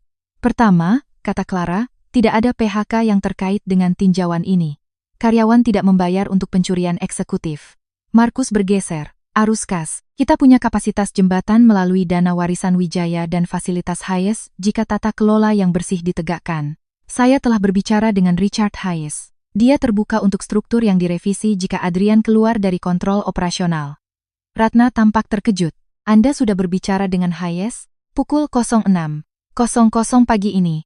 Mulut Bima hampir melengkung. Clara melanjutkan. Kedua, semua pengeluaran diskresioner kantor CEO dibekukan. Ketiga, semua perubahan master vendor memerlukan persetujuan ganda. Keempat, setiap karyawan yang bekerja sama dengan investigasi menerima perlindungan anti pembalasan. Kelima, siapapun yang menghapus, mengubah, atau memundurkan tanggal catatan akan segera keluar dan bertemu dengan penasihat hukum. Kepala operasional, seorang wanita blak-blakan bernama Dewi Anggraini, mencondongkan tubuh ke depan. Orang akan takut. Bagus, kata Clara. Lalu, setelah jeda, bukan yang jujur. Dewi mengangguk, hampir tengah malam ketika pertemuan berakhir. Clara tinggal untuk meninjau model arus kas pertama yang direvisi. Bima juga tetap tinggal, duduk di seberang meja, membaca dalam diam. Anda harus makan, katanya tanpa melihat ke atas. Saya sudah minum kopi. Itu bukan makanan, itu adalah sepupu makanan yang lebih efisien. Sekarang Bima mendongak. Kalimat itu adalah alasan para pendiri meninggal muda. Saya bukan pendiri. Bima mengangkat alis. Clara kembali menatap spreadsheet. Setelah 1 menit, Bima berdiri, pergi, dan kembali 15 menit kemudian dengan kantong kertas dari sebuah warung soto yang entah bagaimana masih buka. Soto ayam, kerupuk, dan teh hangat. Ia menatap kantong itu. Apakah Stella yang menyuruhmu? Tidak. Stella akan menyuruh memesan lewat GoFood. Tanpa sadar, Clara tersenyum tipis. Bima duduk kembali. Makan sambil membaca. Saya tidak akan melaporkan Anda. Ia membuka mangkuk soto. Panas, sangat panas. Uapnya mengaburkan angka-angka di layarnya sejenak, dan tenggorokannya tercekat secara tak terduga. Ia benci bahwa kebaikan masih bisa mengejutkannya. Terima kasih, katanya. Sama-sama, Bima tidak berlama-lama, tidak bertanya bagaimana perasaannya, tidak mengatakan Adrian bodoh, meskipun ia jelas meyakininya. Ia hanya kembali ke halamannya dan memberinya kesopanan untuk tidak mengubah kepedulian menjadi pertunjukan. Clara makan setengah soto, pukul 00:41. Adrian mengirim pesan, aku di luar. Clara melihatnya selama beberapa detik, lalu berdiri. Bima memperhatikan. Apakah Anda ingin penasihat hukum hadir? Tidak. Dia tidak bisa menjangkau saya sekarang. Itu tidak selalu tentang jangkauan fisik. Clara mempertimbangkan itu. Turunlah ke lobi. Tetaplah di tempat di mana Anda bisa melihat saya. Bima mengangguk sekali. Adrian ada di lobi gedung, bukan di luar. Keamanan telah menghentikannya di meja resepsionis karena akses eksekutifnya telah dicabut. Ia memegang kotak kardus barang-barang pribadi di satu lengan. Ia tampak lelah, belum bercukur, dan untuk sekali ini tidak dibuat-buat. Ketika melihat Clara, wajahnya berubah dengan cara yang akan meluluhkan Clara setahun yang lalu. Clara berhenti beberapa meter jauhnya. Adrian melihat Bima di belakangnya dan tertawa tanpa humor. Kamu bawa pengawal? Saya bawa saksi. Itu menyakitkan. Bagus. Aku pantas mendapatkan skorsing, katanya. Clara tidak berkata apa-apa. Aku pantas mendapatkan audit. Mungkin tidak semua yang kamu lakukan di depan umum, tapi sebagian besarnya, aku tahu itu. Lalu kenapa kamu di sini? Adrian melihat ke bawah ke kotak itu. Foto lama ada di atas. Jika kita jatuh ke depan, katanya pelan. Jangan gunakan tulisan tanganku untuk melawanku. Aku tidak. Aku hanya suaranya pecah. Ia membuang muka, marah pada dirinya sendiri. Aku lupa siapa kita. Tidak, kata Clara. Kamu ingat, kamu hanya memutuskan bahwa siapa kita tidak sepenting apa yang kamu inginkan. Adrian memejamkan matanya. Vanessa tidak berarti apa-apa. Clara tertawa sekali. Itu adalah hal yang salah untuk dikatakan. Adrian langsung menyadarinya. Maksudku jangan selesaikan itu. Kamu hanya akan membuat dirimu lebih kecil. Clara, tolong. Aku bisa meninggalkan perusahaan. Aku bisa menandatangani apapun yang kamu mau. Aku bisa pergi ke terapi, rehabilitasi, pengakuan dosa, apapun nama yang kamu butuhkan. Tapi, jangan ubah pernikahan kita menjadi siaran pers. Pernikahan kita berakhir di kantormu. Adrian menggelengkan kepalanya. Tidak harus begitu. Harus. Bagaimana kamu bisa begitu yakin? Karena ia telah mendengar Adrian berkata, istriku, sebagai kedok. Karena ia telah melihat Adrian melindungi Vanessa sebelum kebenaran. Karena Adrian masih lebih peduli tentang bagaimana pernikahan itu terlihat daripada apa yang telah ia lakukan di dalamnya. Karena cinta, bertentangan dengan lagu dan pidato, tidaklah tak terbatas. Itu adalah keseimbangan yang bisa habis oleh penarikan. Ia hanya berkata, karena saya yakin. Adrian mencengkeram kotak itu lebih erat. Aku mencintaimu. Saya tahu. Itu sepertinya lebih menyakitinya daripada jika Clara menyangkalnya. Saya mencintaimu, katanya. Itu tidak pernah menjadi pertanyaan. Apa pertanyaannya? Apakah cinta membuatmu jujur? Ternyata tidak. Adrian menatap Bima lagi. Mungkin membutuhkan orang lain untuk dibenci. Bima berdiri di dekat pilar lobi. Tangan di sisinya. Ekspresi netral. Adrian berkata, cepat sekali kamu move on. Clara hampir mengasihaninya saat itu. Hampir. Bima membawakan soto, katanya. Jika itu namanya move on, imajinasimu sama malasnya dengan akuntansimu. Adrian tersentak. Keamanan bergeser di meja resepsionis. Jam lobi berdetak menuju pukul 01.00. Clara melangkah lebih dekat. Tidak cukup untuk melunak, hanya cukup untuk membuatnya mendengar. Anda akan menerima surat gugatan cerai besok. Jangan hubungi saya kecuali penasihat hukum di CC. Jangan dekati apartemen saya. Jangan hubungi keluarga saya. Jangan hubungi karyawan untuk membahas saya. Jika Anda mencoba menggunakan sejarah kita untuk menegosiasikan apa yang menjadi hak Anda, Stella yang akan menjawab. Adrian menatapnya seolah menghafal versi Clara yang tidak pernah ia repot-repot pelajari. Apakah ada yang tersisa dari kita? Tanyanya. Clara melihat foto di kotaknya. Dua orang bodoh yang tertawa melangkah maju. Ya, katanya. Sebuah pelajaran. Lalu ia berbalik. Di dalam lift, ia akhirnya membiarkan dirinya bersandar di dinding. Bima berdiri di sampingnya dalam diam. Di lantai 28, Bima berkata, sebagai catatan, Anda menanganinya dengan bersih. Pintu terbuka. Clara menegakkan tubuh. Bersih adalah satu-satunya yang tersisa. Bima menatapnya. Tidak, itu yang Anda pilih. Clara tidak menjawab, tetapi ia membawa soto itu ke atas dan menghabiskannya dalam keadaan dingin. Tanggapan perceraian pertama Adrian hampir elegan. Hampir. Pengacaranya mengajukan pernyataan terukur yang mengakui kesulitan perkawinan dan meminta privasi, mediasi, dan pembagian harta gonogini yang adil. Draft tersebut menyiratkan bahwa Clara telah membiarkan kekhawatiran bisnis memengaruhi keputusan perkawinan dan menyarankan agar penyelidikan perusahaan tetap terpisah dari pembubaran pernikahan. Stella mengirim kembali 17 halaman. Halaman pertama sopan. 16 halaman sisanya adalah otopsi hukum, perjanjian pranikah, jadwal harta terpisah, riwayat pendanaan dana warisan Wijaya, pengeluaran perkawinan yang tidak sah, klaim pemulihan hadiah, teori penipuan konstruktif, potensi penghilangan aset perkawinan, tuntutan pengungkapan di bawah sumpah, pemberitahuan kewajiban pengamanan, reservasi hak untuk mencari sanksi atas penyembunyian. Di akhir, Stella menambahkan satu kalimat yang tidak diminta Clara, tetapi sangat ia hargai. Ibu Clara Wijaya Tirtayasa tidak akan mensubsidi rehabilitasi reputasi pihak yang menyebabkan runtuhnya pernikahan. Adrian menelepon setelah menerimanya. Clara tidak menjawab. Adrian mengirim email. Clara tidak membalas. Adrian muncul di kantor Stella. Stella membuatnya menunggu 18 menit dan kemudian mengirim seorang paralegal untuk mengatakan semua komunikasi harus melalui penasihat hukum. Keesokan harinya, pengacaranya meminta pembicaraan penyelesaian. Clara setuju dengan 3 syarat. Pertemuan akan direkam, pengungkapan keuangan akan lengkap, Adrian tidak akan hadir sendirian dengannya kapanpun. Adrian menolak ketiganya. Clara menolak pertemuan itu. Pada akhir minggu, Adrian setuju. Mereka bertemu di ruang konferensi kaca di firma Stella. Adrian tampak lebih kecil di siang hari dan tanpa meja utama. Pengacaranya, Martin Greer, adalah seorang negosiator sekolah tua dengan rambut perak dan ekspresi seorang pria yang telah menyaksikan banyak orang kaya menemukan jejak kertas. Clara duduk di antara Stella dan seorang rekanan junior. Ia mengenakan pakaian biru tua, tanpa perhiasan kecuali jam tangan ibunya. Adrian memperhatikan jam tangan itu. Tentu saja, ia perhatikan. Kamu menemukannya, katanya. Saya membelinya kembali, jawab Clara. Adrian terdiam. Stella membuka pertemuan. Kita di sini untuk membahas persyaratan pembubaran, pemulihan transfer yang tidak sah, dan pendekatan terkoordinasi untuk menghindari merugikan penyelidikan perusahaan yang sedang berlangsung. Pak Greer, draft Anda tidak dapat diterima. Martin mengangguk sekali. Kami sudah menduga akan ada revisi. Kami tidak merevisi di pinggiran. Premisnya salah. Pak Tirtayasa tidak dengan murah hati melepaskan klaim atas aset yang tidak pernah ia miliki. Ia akan mengakui klasifikasi harta terpisah. Rahang Adrian menegang.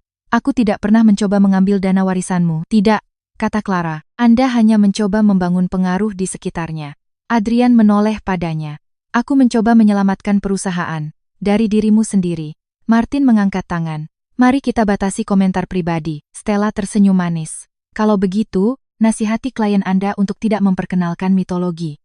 Negosiasi berlangsung selama 4 jam. Adrian mencoba penyesalan. Clara tetap diam. Adrian mencoba kesulitan keuangan.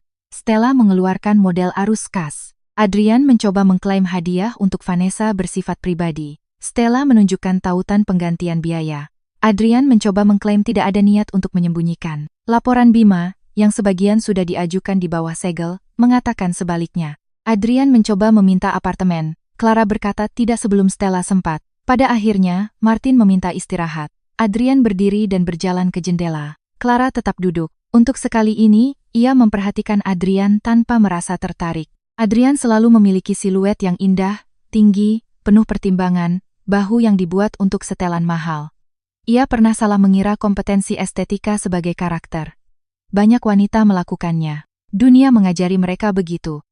Selama istirahat, Stella mencondongkan tubuh ke arahnya. Kamu baik-baik saja? Ya, itu cepat. Kurasa aku sudah bertahun-tahun merasakan ini sebelumnya. Wajah Stella melembut. Itu terjadi. Adrian berbalik dari jendela. Clara, bisakah kita bicara selama 2 menit?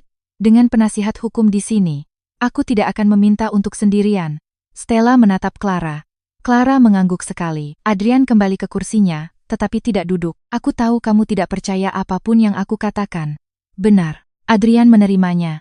Aku pantas mendapatkannya, tapi aku ingin satu hal tercatat. Aku tidak memulai dengan Vanessa karena aku berhenti mencintaimu. Aku memulai karena berdiri di sampingmu membuatku merasa kecil. Clara merasakan Stella bergeser di sampingnya. Adrian melanjutkan, suaranya serak. Kamu selalu lebih baik dalam hal-hal yang penting. Kamu mengerti risiko, orang, konsekuensi. Aku bisa memikat sebuah ruangan, tapi kamu bisa melihat ruangan itu. Awalnya, Aku suka itu. Kemudian aku butuh orang untuk percaya itu milikku. Vanessa percaya, atau pura-pura percaya. Dia menatapku seolah-olah aku sudah menjadi apa yang dikatakan artikel itu. Clara menatapnya lama. Itu adalah hal paling jujur yang pernah kamu katakan. Matanya berkilat dengan sesuatu seperti harapan. Clara memadamkannya. Itu tidak membantumu. Adrian mengangguk perlahan. Aku tahu. Benarkah? Tanya Clara. Karena bahkan sekarang kamu menjelaskan mengapa kamu menghancurkanku dengan bahasa yang menjadikan rasa tidak amanmu sebagai karakter utama. Itu tepat sasaran. Adrian duduk, menjelang matahari terbenam, mereka mencapai kerangka penyelesaian. Adrian akan mengakui harta terpisah Clara. Ia tidak akan menentang hak investasi dana warisan Wijaya. Ia akan bekerja sama dalam mengidentifikasi hadiah dan transfer yang tidak sah kepada Vanessa atau pihak terkait. Ia akan melepaskan klaim tunjangan pasangan. Ia akan melepaskan hak atas apartemen SCBD dan aset pribadi yang ditunjuk dalam perjanjian pranikah. Ia akan menerima jadwal tersegel dari dana perkawinan yang dipulihkan sambil menunggu penyelidikan perusahaan lebih lanjut. Itu bukan belas kasihan. Itu adalah aritmatika. Di luar gedung, wartawan menunggu Adrian. Ia pergi melalui pintu keluar samping. Clara pergi melalui depan. Seorang reporter muda memanggil. Ibu Tirtayasa, apakah Anda punya pernyataan? Clara berhenti. Stella bergumam. Hati-hati. Clara berbalik. Kamera terangkat. Nama saya Clara Wijaya, katanya. Perusahaan akan menyelesaikan tinjauannya. Pengadilan akan menangani perceraian. Saya tidak punya apa-apa lagi untuk ditambahkan. Itu saja. Tapi, keesokan paginya, setiap tajuk berita menggunakan Wijaya, bukan Tirtayasa. Perubahan nama itu lebih merusak daripada yang bisa dilakukan pidato. Di Samudra Jaya, hari-hari Clara menjadi serangkaian kebakaran yang terkendali. Seorang vendor mengancam litigasi. Ia menggertak mereka dan mendapatkan faktur yang diperbaiki keesokan paginya. Sebuah bank menginginkan jaminan. Ia memberi mereka agunan, perjanjian, dan 2 kursi dewan di komite kredit sementara. Seorang wakil presiden senior mengundurkan diri sebelum ia bisa dipecat. Ia menerimanya dalam 12 kata. Sekelompok karyawan meminta pertemuan umum. Ia mengadakannya pada pukul 16.00 pada hari Kamis, berdiri tanpa catatan di kantin tempat karyawan biasa menggosipkannya. Saya tidak meminta siapapun untuk berpura-pura ini menyenangkan, katanya kepada mereka. Memang tidak. Perusahaan yang Anda percayai sedang diselidiki karena orang-orang di atas menyalahgunakan kepercayaan itu. Itu membuat orang marah. Itu juga membuat orang takut. Inilah yang bisa saya janjikan. Gaji stabil, pekerjaan klien berlanjut, karyawan jujur tidak akan dihukum karena pelanggaran eksekutif, dan setiap kontrol yang kita bangun kembali akan ditulis daripada dibisikkan melalui kekuasaan. Seorang manajer proyek junior mengangkat tangan yang gemetar. Haruskah kami mencari pekerjaan lain? Clara menghargai kejujuran itu. Jika Anda membutuhkan kepastian hari ini, Anda harus selalu melindungi diri sendiri, katanya. Saya tidak akan mempermalukan siapapun untuk itu. Tetapi jika Anda tinggal, Anda akan membantu membangun kembali perusahaan yang tidak lagi bergantung pada karisma satu orang. Saya ingin Anda tinggal. Itu tidak dramatis. Itu bukan seruan rally. Itu bekerja lebih baik. Orang-orang tinggal. Tidak semuanya. Cukup. Bima datang malam itu dengan laporan audit fase keduanya dan lagi-lagi, makanan. Kali ini nasi dengan lauk sehat dan teh panas. Anda telah mengembangkan kebiasaan, kata Clara. Anda telah mengembangkan bakat untuk mengabaikan waktu makan. Apakah itu ada dalam laporan? Lampiran C. Ia membuka wadah makanan. Anda tahu, kebanyakan konsultan mengirim faktur, bukan makan malam. Faktur saya lebih buruk. Saya percaya itu. Untuk pertama kalinya sejak insiden pintu kantor, ia tertawa tanpa merasakan rasa logam. Bima tampak senang sejenak, lalu menyembunyikannya dengan membuka laporan. Kabar baiknya, katanya, kerusakannya lebih kecil dari rumor. Dan yang buruk, korupsi itu lebih luas dari Adrian. Clara meletakkan garpunya. Bima menjelaskannya. Seorang wakil presiden regional yang mengalihkan perjalanan keluarga melalui biaya perhotelan klien. Seorang direktur pengadaan yang mengarahkan kontrak ke perusahaan sepupunya. Seorang eksekutif pemasaran yang menggunakan anggaran acara untuk sewa mewah pribadi. Tidak ada yang seheboh Adrian dan Vanessa, tetapi secara kolektif korosif. Clara mendengarkan tanpa terkejut, kekuasaan jarang membusukkan satu buah dan membiarkan peti itu manis. Pecat? Tanyanya. Beberapa. Skors yang lain sambil menunggu tanggapan. Pulihkan jika memungkinkan. Ungkapkan secara selektif, tapi bersih. Rancang urutannya. Saya sudah melakukannya. Bima menggeser sebuah halaman. Clara membacanya. Anda sudah menduga saya akan bertanya. Saya sedang mempelajari kebiasaan Anda. Kalimat itu biasa saja, namun menghangatkan sesuatu di dalam dirinya. Ia benci dan menghargainya sekaligus. Di lift turun, setelah 14 jam kerja lagi, Bima berkata, Anda tahu Anda tidak harus menjadi baja untuk bertahan dari ini. Clara menatapnya. Bima melanjutkan. Matanya menatap lurus. Baja itu berguna, tapi juga berat. Apakah Anda selalu puitis seperti ini setelah tengah malam? Hanya ketika dibayar rendah. Anda baru saja mengatakan faktur Anda lebih buruk. Keduanya bisa benar. Ia tersenyum tanpa sadar. Pintu lift terbuka ke lobi. Adrian berdiri di luar. Ia jelas tidak mengharapkan Bima. Matanya beralih dari Bima ke Clara, lalu ke kelembutan tak tersentuh yang tidak ada di sana sebelumnya. Clara melihat kesadarannya. Bukan bahwa sesuatu telah terjadi, tidak ada, tapi bahwa orang lain telah menyaksikan kelelahannya dan tidak menggunakannya. Wajah Adrian runtuh selama setengah detik. Clara katanya, penasihat hukum, jawabnya. Adrian menutup mulutnya. Ia berjalan melewati Adrian. Bima mengikuti, tidak terlalu dekat, tidak terlalu jauh. Di pinggir jalan, Adrian memanggilnya. Aku tidak pernah tahu bagaimana cara berdiri di sampingmu. Clara berhenti tetapi tidak berbalik. Itu benar, katanya. Lalu ia masuk ke dalam mobil. Kebenaran tidak membuatnya kurang bersalah, itu hanya membuat akhir cerita menjadi lebih tepat. 3 bulan setelah skorsing Adrian, Samudera Jaya berhenti berdarah. Belum sembuh, belum bersih, tapi tidak lagi mengalami pendarahan hebat. Laporan audit eksternal pertama mengkonfirmasi kelemahan material dalam kontrol kantor eksekutif, pembayaran pihak terkait yang tidak semestinya, dan keuntungan tidak sah yang diterima oleh Vanessa Lestari. Laporan itu juga mengidentifikasi kegagalan mantan CEO untuk mengungkapkan hubungan pribadi yang mempengaruhi keputusan pengadaan. Penasihat hukum merekomendasikan tindakan pemulihan, reformasi tata kelola, dan rujukan catatan tertentu kepada pihak berwenang. Dewan memilih untuk memberhentikan Adrian secara permanen.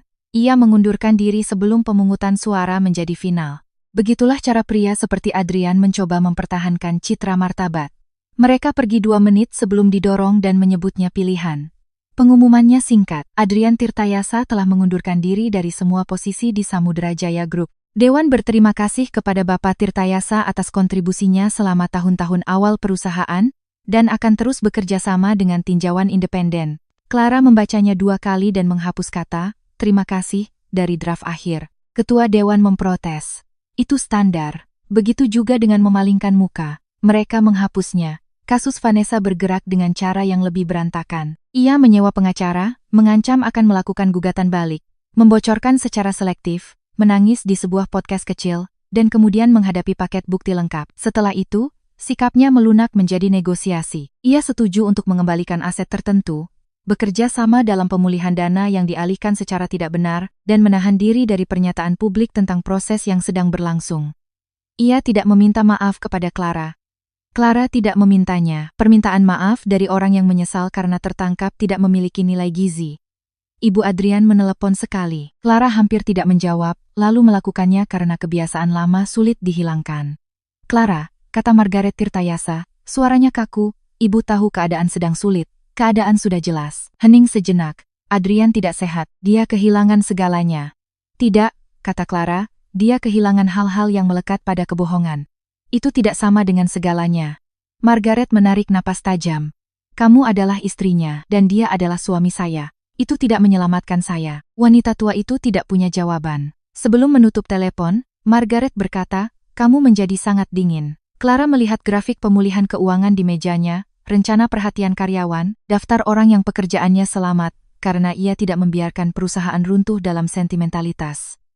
Tidak, katanya, saya menjadi tidak tersedia untuk dimanfaatkan. Ia mengakhiri panggilan. Musim semi datang terlambat tahun itu, atau mungkin Clara baru menyadarinya terlambat. Pohon-pohon di luar gedung Samudera Jaya menghijau saat ia sedang rapat. Warna sungai berubah, restoran meletakkan meja kembali di trotoar. Karyawan berhenti berbisik setiap kali ia berjalan melewati lobi. Awalnya, mereka memanggilnya Ibu Wijaya dengan terlalu hati-hati. Kemudian Clara. Lalu, secara bertahap, Ibu Ketua, ketika mereka kesal, dan Clara ketika mereka berterima kasih. Ia tidak mengambil peran CEO permanen. Itu mengejutkan industri. Sebaliknya, ia membangun struktur baru. CEO operasional tanpa wewenang yang tidak terkendali, komite audit yang sesungguhnya, persetujuan pembayaran kontrol ganda, standar transparansi vendor, dan perlindungan pelapor yang melewati manajemen sepenuhnya. Ia mengetuai komite risiko dan strategi, dan mempertahankan kekuatan yang cukup untuk mencegah Adrian lain terbentuk. Mengapa tidak mengambil posisi puncak? Seorang reporter bertanya saat wawancara terkendali 6 bulan setelah skandal itu. Clara mempertimbangkan untuk memberikan jawaban yang efisien. Kemudian ia memberikan yang sebenarnya. Karena sebuah perusahaan tidak seharusnya dirancang di sekitar satu orang yang dikagumi. Kutipan itu menyebar. Beberapa orang memujinya. Beberapa menyebutnya sindiran. Adrian, menurut seorang kenalan bersama yang tidak mengerti batasan, melihatnya dan tidak meninggalkan apartemennya selama 2 hari. Clara tidak meminta pembaruan lagi. Firma Bima menyelesaikan laporan akhirnya di awal musim panas. Pertemuan penutupan berlangsung 2 jam dan diakhiri dengan sebuah binder setebal yang bisa mengganjal pintu. Anda mengerti, kata Bima, bahwa kami berharap tidak akan pernah bertemu Anda secara profesional lagi. Clara melirik binder itu. Apakah firma Anda mengatakan itu kepada semua korban penipuan internal? Hanya yang efisien. Stella, yang duduk di samping Clara, mendengus. Dia sedang merayu dalam bahasa audit. Bima tidak cukup merona. Itu membuatnya lebih baik. Clara menatap Stella. Jangan. Baik. Saya tidak akan menunjukkan bahwa pria itu telah membawakanmu soto 11 kali. 9. Jadi, kamu menghitung. Clara mengambil penanya. Lanjutkan laporannya. Bima melakukannya dengan disiplin yang mengagumkan. Setelah itu, di lift, Bima bertanya, apakah Anda akan makan malam-malam ini atau berpura-pura kacang almond adalah makanan? Saya punya rencana. Dengan makanan, berpotensi. Itu bukan jawaban. Ia menatap Bima. Apakah Anda bertanya untuk alasan profesional? Tidak. Lift itu terasa lebih kecil. Bima bukan Adrian. Ia tidak mendesak, tidak tersenyum untuk menang, tidak menggunakan keheningan sebagai pengaruh. Ia hanya berdiri di sana, memberikan ruang bagi pertanyaan itu untuk ada dan memberinya kebebasan untuk menolak. Itu sangat sopan dan membuat jengkel. Saya belum siap, kata Clara. Bima mengangguk. Saya tidak bertanya apakah Anda siap. Apa yang Anda tanyakan? Apakah Anda mau makan malam? Lift terbuka. Clara melangkah keluar, lalu berbalik. Besok, katanya, di tempat yang tenang. Tidak ada investor. Tidak ada binder audit. Tidak ada soto kecuali ada di menu. Ekspresi Bima melembut. Besok. Itu bukan sebuah permulaan, belum. Tapi, itu bukan apa-apa. Makan malam itu di sebuah tempat Italia kecil di Jakarta Selatan, di mana mejanya terbuat dari kayu tua dan pelayannya tidak mengenali salah satu dari mereka. Bima tidak mengenakan dasi, Clara mengenakan gaun hijau yang telah ia miliki selama bertahun-tahun, tetapi tidak pernah dipakai karena Adrian pernah berkata itu membuatnya terlihat terlalu galak. Ia sekarang menganggap itu sebagai rekomendasi. Mereka berbicara tentang buku, kopi bandara yang buruk, kekejaman aneh postingan LinkedIn, dan fakta bahwa Bima tumbuh di sebuah rumah di mana semua orang berdebat melalui catatan kaki karena orang tuanya keduanya akademisi. Baru menjelang hidangan penutup Bima menyinggung hal yang jelas. Apakah Anda ingin membicarakannya? Tidak. Kalau begitu kita tidak akan membicarakannya. Clara menatap gelasnya. Semudah itu? Ya. Ia hampir tidak tahu apa yang harus dilakukan dengan kemudahan. Jadi ia malah menanyakan pertanyaan padanya. Mengapa akuntansi forensik? Bima mempertimbangkan, karena angka tidak secara otomatis mengatakan kebenaran. Orang berpikir begitu. Tapi tidak, angka itu seperti saksi. Mereka mengatakan apa yang mereka lihat, tapi hanya jika Anda mengajukan pertanyaan yang tepat. Clara tersenyum. Itu hampir romantis. Kalau begitu saya minta maaf. Jangan. Makan malam kedua datang 2 minggu kemudian. Lalu jalan-jalan. Lalu sebuah museum di mana Bima mendengarkan dengan serius pendapat Clara tentang sebuah lukisan dan tidak berkata, saya tidak mengerti seni, seolah-olah itu adalah kepribadian. Lalu panggilan telepon larut malam setelah sidang pengadilan pertama Clara ketika ia tidak ingin nasihat dan Bima entah bagaimana tahu untuk mengatakan, itu terdengar melelahkan dan tidak ada yang lain. Perceraiannya final pada bulan Oktober. Sidangnya singkat. Hakim meninjau perjanjian, mengkonfirmasi kedua belah pihak memahami persyaratan, dan bertanya apakah pernikahan itu benar-benar hancur. Adrian menatap Clara sebelum menjawab, ya, katanya. Clara berkata, ya. Kata itu tidak bergema. Itu hanya masuk ke dalam catatan. Di luar gedung pengadilan, Adrian meminta waktu 1 menit. Stella mengawasi. Clara mengangguk. Adrian terlihat lebih kurus. Tidak dramatis, cukup. Ia telah menjual rumahnya di Pondok Indah. Ia bekerja sama dengan penyelidikan yang tersisa. Paparan hukumnya telah menyempit tetapi tidak hilang. Industri belum memaafkannya sebagian besar karena kegunaannya telah berkurang. Aku akan meninggalkan Jakarta, katanya. Clara menunggu. Bandung dulu, mungkin nanti ke Bali. Sebuah firma yang lebih kecil menawarkan posisi. Tidak ada jabatan yang layak disebut, ia tertawa pelan tanpa humor. Mungkin itu bagus, mungkin. Ia mempelajarinya, kamu terlihat lebih ringan.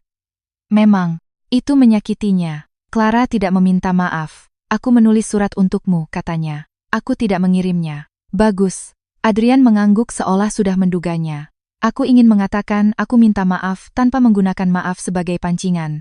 Aku masih belajar perbedaannya. Clara melihat ke tangga gedung pengadilan, ke orang-orang yang bergerak di sekitar mereka dengan akhir cerita mereka sendiri. Kalau begitu belajarlah jauh dariku. Adrian menelan ludah. Akan kulakukan. Ia berbalik untuk pergi, lalu berhenti. Clara, ia menoleh ke belakang. Kamu adalah hal terbaik yang pernah kumiliki.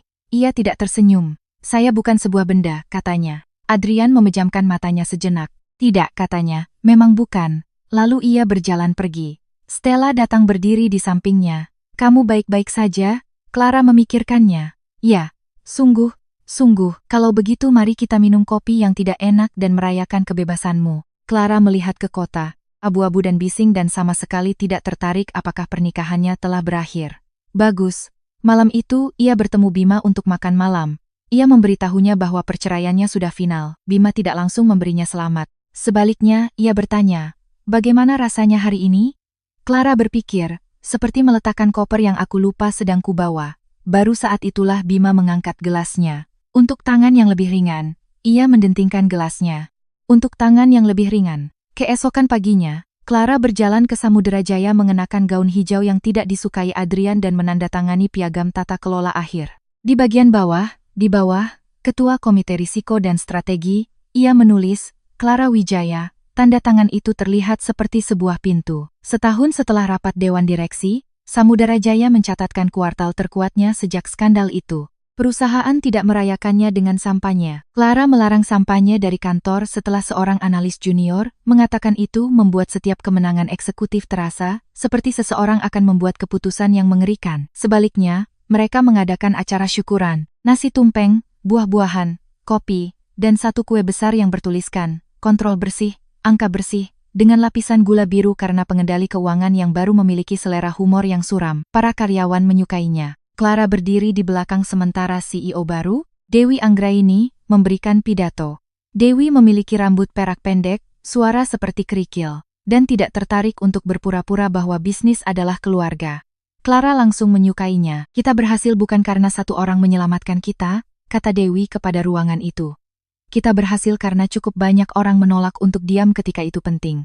Teruslah menolak, itu mendapat tepuk tangan. Clara juga bertepuk tangan. Bima, yang datang untuk penandatanganan tata kelola dan jelas bukan untuk kue, berdiri di sampingnya. Apakah semua acara perusahaan Anda melibatkan komentar lapisan gula? Tanyanya. Hanya yang sehat, Dewi melihat mereka dan menunjuk. Wijaya, Prakoso, Tumpeng, kalian berdua. Clara mengambil sepotong kecil. Bima mengambil yang lebih besar. Anda makan kue? Tanyanya. Saya memiliki banyak sisi, rupanya. Mereka telah berkencan selama 8 bulan saat itu. Jika berkencan adalah kata yang tepat untuk apa yang dilakukan orang dewasa yang berhati-hati setelah pengkhianatan. Mereka makan malam, mereka berjalan-jalan, mereka berdebat tentang film. Bima menyimpan sikat gigi di apartemen Clara dan bertindak seolah-olah itu adalah perjanjian nuklir. Clara pernah bertemu saudara perempuan Bima, secara tidak sengaja di sebuah toko buku dan saudara perempuannya kemudian mengirim pesan kepada Bima. Dia menakutkan. Nikahi dia ketika dia sudah tidak terlihat seperti akan lari. Bima tidak menunjukkan pesan itu kepada Clara sampai 3 minggu kemudian. Ia tertawa begitu keras sampai harus duduk. Hubungan mereka tidak memiliki kualitas yang cerah dan demam seperti tahun-tahun awalnya dengan Adrian. Tidak ada pidato besar. Tidak ada janji publik. Tidak ada penyelamatan dramatis. Sebaliknya, ada akumulasi bukti yang tenang. Bima ingat bahwa Clara benci daun ketumbar. Ia tidak pernah menyentuh laptop Clara, tidak pernah, bahkan untuk memindahkannya. Ketika Clara berkata ia perlu sendirian, Bima percaya padanya pada kali pertama. Ketika ia menginginkan teman tetapi tidak percakapan, Bima membawa buku. Ketika ia marah, Bima tidak memberitahunya bahwa kemarahan membuatnya cantik atau menakutkan atau tidak rasional. Ia bertanya apakah Clara ingin saksi atau solusi. Terkadang Clara masih bangun pukul 03.00 pagi dengan jantung berdebar kencang, yakin ia telah melewatkan klausul tersembunyi, pengkhianatan kedua, pintu lain yang dibiarkan terbuka. Bima tidak pernah menyuruhnya tenang. Pertama kali itu terjadi saat Bima ada di sana. Ia menyalakan lampu dan berkata, "Apakah kamu mau memeriksa kunci atau duduk sampai tubuhmu tenang?" Clara menatapnya. Bima menunggu. "Kunci," katanya. Mereka memeriksanya, lalu mereka duduk. Itulah keintiman. Clara belajar, tidak selalu panas. Terkadang hanya tidak terburu-buru keluar dari rasa takut. Kehidupan Adrian berlanjut di latar belakang seperti radio di apartemen lain. Ia meninggalkan Jakarta. Ia mengambil peran strategi di sebuah firma menengah di luar Bandung. Ia tidak memberikan wawancara. Kadang-kadang, seorang kontak bersama akan menyebutkannya, lalu mengingat ekspresi Clara dan berhenti. Ia pernah mendengar bahwa Adrian sedang terapi. Pernah bahwa ia telah menjual sisa terakhir ekuitas Samudra Jaya untuk mendanai penyelesaian. Pernah bahwa ia tidak berkencan. Ia tidak menyelidiki. Vanessa pindah ke Bali, lalu ke suatu tempat di luar Surabaya, lalu menghilang dari lingkaran profesional publik. LinkedIn-nya menjadi pribadi. Usahanya untuk mengubah citra sebagai konsultan, wanita dalam kepemimpinan, berlangsung 6 minggu sebelum internet menemukan audio lama itu lagi. Clara tidak menikmatinya, ia juga tidak menyesalinya. Membangun kembali Samudra Jaya memberinya lebih sedikit waktu untuk sentimental tentang akhir. Perusahaan memiliki pekerjaan nyata, klien baru, produk baru, risiko baru. Pasar tidak peduli bahwa Clara telah dikhianati. Pasar peduli apakah kontrak ditandatangani dan sistem bekerja. Disiplin itu cocok untuknya. Pada tahun kedua, Samudra Jaya memiliki reputasi yang tidak pernah dimilikinya di bawah Adrian. Kurang glamor, lebih dapat dipercaya. Perusahaan kehilangan beberapa klien yang mencolok dan mendapatkan klien institusional. Dek investor menjadi kurang indah dan lebih jujur. Dewi menyebut ini, akhirnya menjadi dewasa. Dewan setuju untuk memberikan karyawan kumpulan pembagian keuntungan yang terkait dengan tujuan kepatuhan serta pendapatan. Clara bersikeras. Pendapatan tanpa disiplin adalah sebuah tantangan, katanya. Kutipan itu muncul di buletin industri. Bima mencetaknya, membingkainya dengan buruk, dan meninggalkannya di meja dapurnya. Ia mengancam akan mengakhiri hubungan. Bima berkata, tanggapan yang proporsional. Clara menyimpannya di laci. Pada ulang tahun kedua pertemuan Dewan Direksi, Clara pergi ke lantai kantor lama sendirian. Ruang CEO telah direnovasi, sofanya hilang. Meja kaca hitam digantikan oleh meja strategi komunal. Pintu yang dulu setengah terbuka sekarang terbuat dari kaca penuh dengan tirai privasi yang mencatat kapan diturunkan. Setiap kantor eksekutif memiliki aturan yang sama. Tidak ada pintu buram selama jam kerja tanpa lok rapat. Beberapa orang menyebutnya berlebihan. Clara menyebutnya ingatan. Ia berdiri di sana lebih lama dari yang ia niatkan. Dewi menemukannya. Mencari hantu, perawatan. Dewi bersandar di ambang pintu.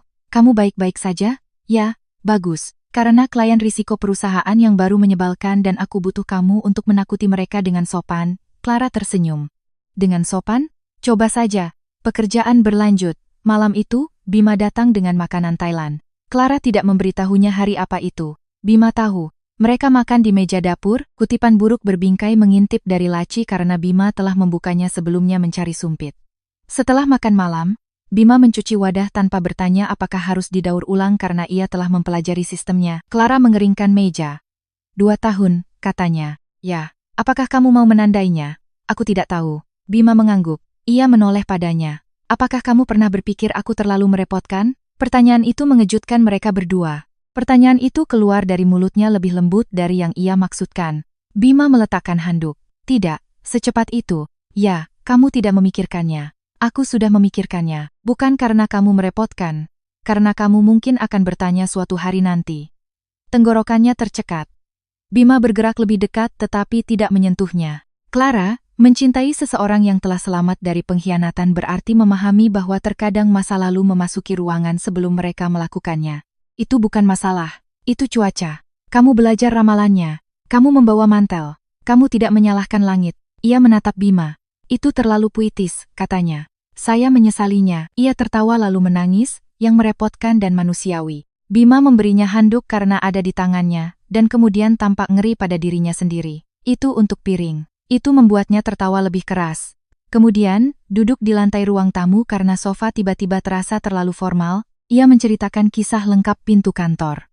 Bukan versi publik, versi internal. Cara kata, istri, telah menyayat, lipstik yang patah. Momen tepat Adrian berdiri di antara ia dan Vanessa, rasa malu menyadari bahwa ia tidak cukup terkejut. Kemarahan karena mengetahui sebagian dari dirinya telah menunggu untuk dibuktikan benar. Bima mendengarkan tanpa menyela. Ketika ia selesai, Bima berkata, "Aku turut prihatin dia membuatmu mendengar itu." "Bukan, aku turut prihatin itu terjadi." "Bukan, aku turut prihatin kamu mengalami itu." Bima menamai hal itu. Clara menyandarkan kepalanya di sofa. "Aku juga." Itu adalah pertama kalinya ia mengatakannya tanpa merasa lemah. Setelah malam itu, sesuatu dalam dirinya beristirahat. Tidak sepenuhnya. Penyembuhan tidak datang seperti kurir dengan bukti pengiriman. Itu datang dalam paket-paket kecil yang mencurigakan. Pagi tanpa memikirkan Adrian.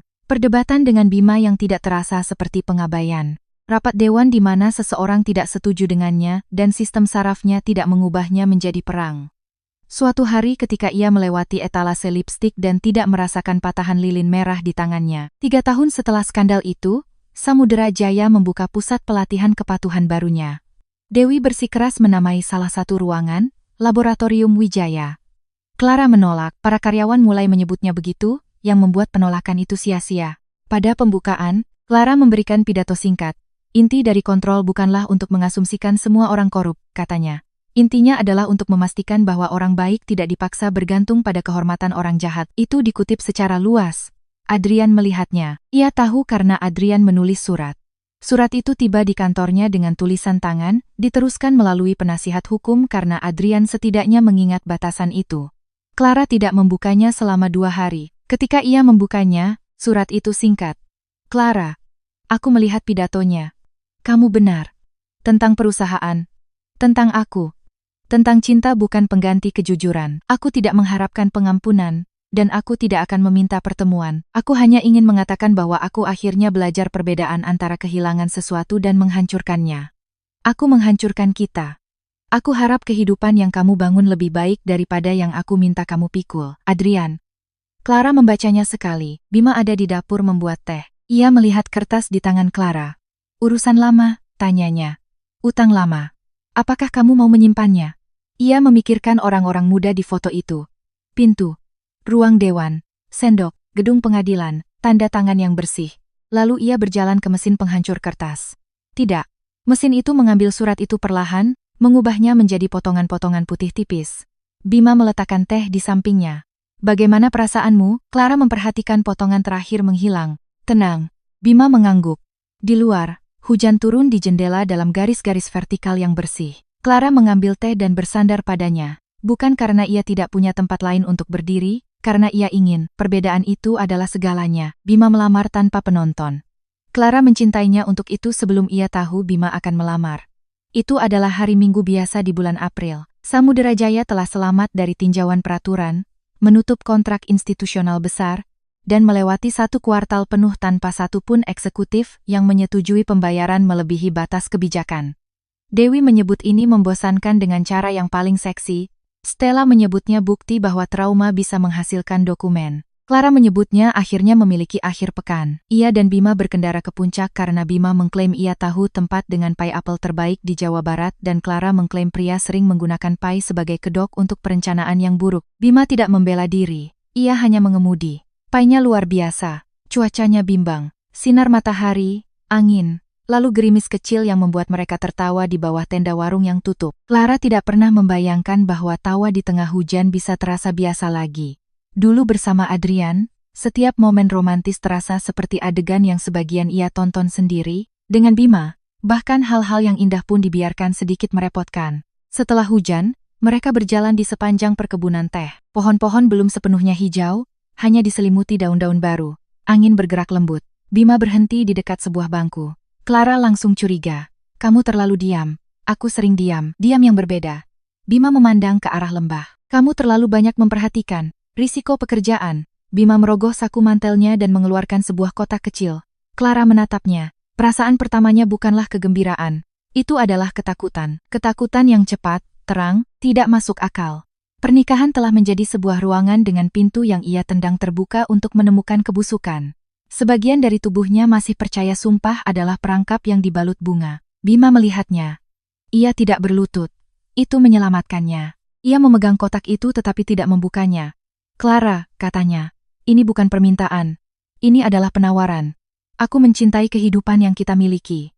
Aku akan terus mencintainya jika kamu bilang tidak." Jika kamu bilang belum sekarang, jika kamu butuh setahun, jika kamu memutuskan pernikahan bukanlah sesuatu yang kamu inginkan lagi.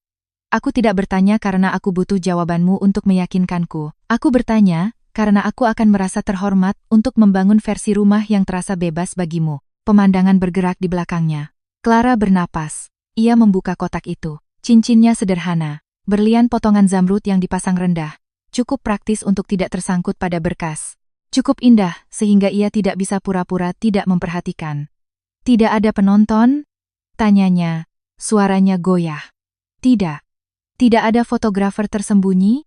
Tentu saja tidak. Tidak ada piring hidangan penutup dengan tulisan di atasnya, "Aku menghormatimu." Ia tertawa dan tawa itu memecah ketakutan cukup untuk air mata keluar. Bima menunggu.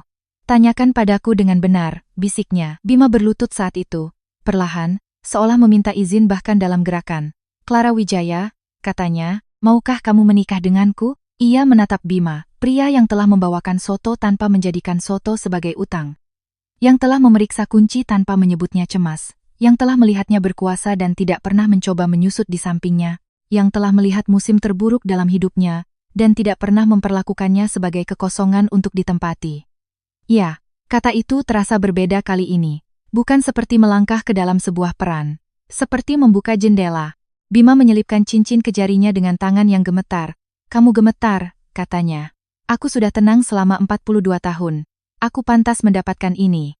Ia menciumnya dan danau tidak bertepuk tangan, yang sempurna. Mereka memberitahu Stella terlebih dahulu. Stella berteriak begitu keras anjingnya menggonggong selama 40 detik. Lalu Dewi, yang berkata, bagus.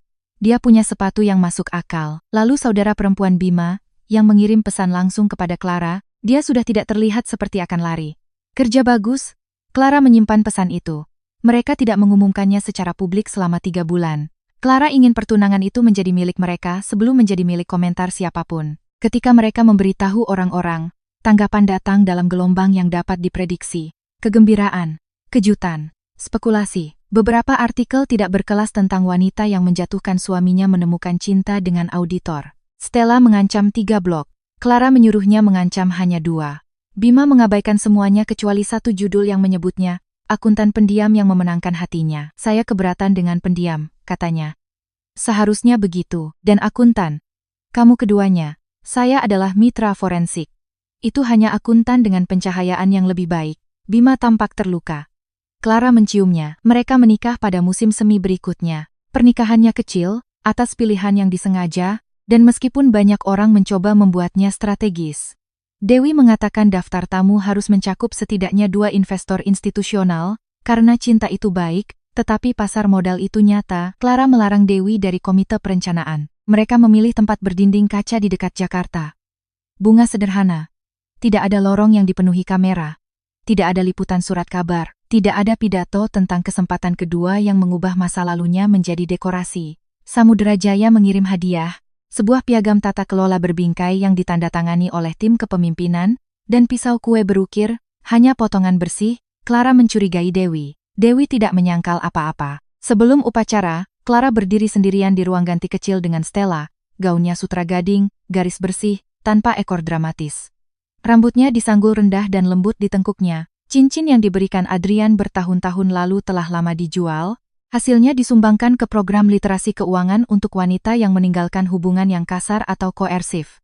Cincin baru, cincin Bima, menangkap cahaya dengan lembut. Stella menyesuaikan gesper gelangnya. Bagaimana perasaanmu? Clara menatap dirinya di cermin. Tidak takut. Mata Stella melembut. Itu jawaban yang bagus. Dulu aku pikir tidak takut berarti aku naif. Dan sekarang aku pikir itu berarti aku percaya pada jalan keluar. Stella tersenyum. Itu jawaban paling kamu yang pernah kudengar. Clara tertawa. Janji Bima ditulis tangan di atas kertas tebal karena tentu saja. Ia berdiri di hadapannya, bahu tegap, mata mantap, dan berkata, Clara, pertama kali aku benar-benar melihatmu. Kamu mengajukan pertanyaan yang kebanyakan orang hindari, karena jawabannya mungkin akan merugikan mereka. Kemudian, aku melihatmu menarik dirimu, sebuah perusahaan, dan sebuah ruangan penuh orang-orang ketakutan melewati puing-puing dengan satu keputusan jernih pada satu waktu. Aku mencintai kejernihanmu. Aku mencintai disiplinmu. Aku mencintai tawamu ketika itu mengejutkanmu. Aku mencintai bahwa kamu bisa menjadi tangguh dan lelah, dalam 1 jam yang sama. Aku tidak akan pernah memintamu untuk menjadi kurang tajam, agar aku bisa merasa kurang tertantang. Aku tidak akan pernah salah mengira kemandirianmu sebagai jarak.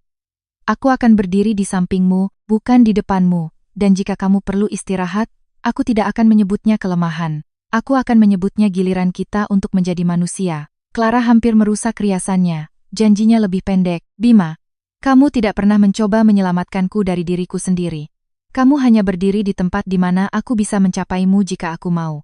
Kamu mengajariku bahwa keamanan tidak harus mengumumkan dirinya dengan keras. Terkadang itu adalah semangkuk soto, kunci yang diperiksa, pertanyaan yang diajukan tanpa tekanan. Aku memilihmu bukan karena aku butuh seseorang untuk melengkapi hidupku, tetapi karena kehidupan yang aku bangun terasa lebih bebas denganmu di dalamnya. Tidak ada guntur, tidak ada angin sinematik, tidak ada interupsi dramatis dari masa lalu, hanya ya. Setelah upacara, saat makan malam, Clara menerima pesan dari email tidak dikenal yang diteruskan oleh kantor Stella. Adrian. Stella menangkap matanya. Kamu tidak harus membacanya. Aku tahu. Ia menunggu sampai keesokan paginya. Emailnya singkat. Clara, aku dengar kamu menikah. Kupikir itu akan menyakitkan karena kamu memilih orang lain. Memang. Tapi tidak seperti yang kuduga. Rasa sakit yang sebenarnya adalah aku akhirnya mengerti apa yang diberikan kepadaku dan apa yang aku sia-siakan. Kamu pernah memberitahuku cinta tidak membuatku jujur. Aku memikirkan itu lebih dari yang ingin kuakui. Aku tidak akan meminta apa-apa. Aku hanya berharap dia memberimu kedamaian yang tidak aku lindungi. Adrian. Clara membacanya di balkon kamar hotel. Sungai berkilau di bawah. Bima keluar dengan kopi. Ia melihat wajah Clara dan menatap telepon. Utang lama. Ia tersenyum tipis. Kamu terlalu mengenalku. Apakah itu masalah? Tidak. Apakah kamu mau menyimpannya?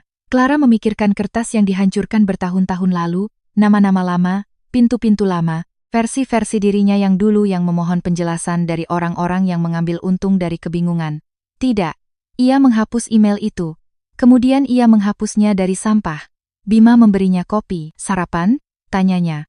Ya, mau apa? Ia melihat ke sungai, matahari, kota yang telah menampung setiap versi dirinya. Istri, saksi, jaksa, ketua, kekasih, pengantin, dirinya sendiri. Sesuatu dengan terlalu banyak mentega. Bima tersenyum. Fondasi pernikahan yang sangat baik, kehidupan mereka setelah pernikahan tidak menjadi sempurna. Itu akan menghina semua yang nyata. Mereka berdebat tentang pengaturan termostat, sistem kalender, apakah lampu jelek Bima itu antik atau hanya jelek, dan kebiasaan Clara membaca dokumen akuisisi di tempat tidur. Ia masih bekerja terlalu banyak. Bima masih menggunakan terlalu banyak catatan kaki dalam percakapan biasa. Terkadang masa lalu datang menembus dinding di malam hari dan duduk di tepi tempat tidur. Ketika itu terjadi, Bima tidak panik. Clara tidak lari. Mereka memeriksa kunci atau duduk atau membuat teh. Samudera Jaya berlanjut di bawah kepemimpinan Dewi. Clara mundur dari manajemen krisis harian dan masuk ke strategi jangka panjang. Ia memulai sebuah yayasan yang menyediakan dukungan penasihat hukum dan keuangan untuk wanita yang meninggalkan pernikahan yang terjerat dengan kepemilikan bisnis. Stella mengetuai jaringan hukum. Dewi pura-pura tidak menikmati menjadi anggota dewan. Bima, yang dilarang terlibat secara formal karena Clara mengatakan satu prakoso dalam hidupnya sudah cukup, menyumbang secara anonim dan buruk karena Stella langsung menebaknya. Di gala pertama yayasan, seorang reporter bertanya kepada Clara nasihat apa yang akan ia berikan kepada wanita yang disuruh bersabar dengan kesalahan pria berkuasa. Clara tidak ragu-ragu, jangan samakan kesabaran dengan pengendalian kerusakan yang tidak dibayar. Kutipan itu tersebar di mana-mana. Adrian mungkin melihatnya. Vanessa mungkin juga. Clara tidak peduli. Bertahun-tahun kemudian, pada hari Selasa biasa, Clara menemukan foto ruang dewan lama di sebuah kotak arsip. Gambar dirinya berdiri di depan layar, Adrian pucat di meja. Diagram dana pertama di belakangnya. Seseorang telah mencetaknya untuk catatan hukum. Ia memegangnya sejenak, bukan dengan duka, bukan dengan kemenangan, tetapi dengan rasa terima kasih yang aneh untuk wanita di gambar itu. Wanita itu sangat marah, ia juga hidup. Clara menempatkan foto itu ke dalam map berlabel, sejarah, dan mengembalikannya ke arsip. Malam itu, ia pulang. Bima ada di dapur membuat sup karena cuaca ada, dan karena itu ia percaya sup juga harus ada. Ia mendongak ketika Clara masuk. Hari yang berat, hari yang lama. Ah, Bima tidak bertanya lebih lanjut. Clara berjalan mendekat, menciumnya, dan mencuri sepotong roti dari talenan.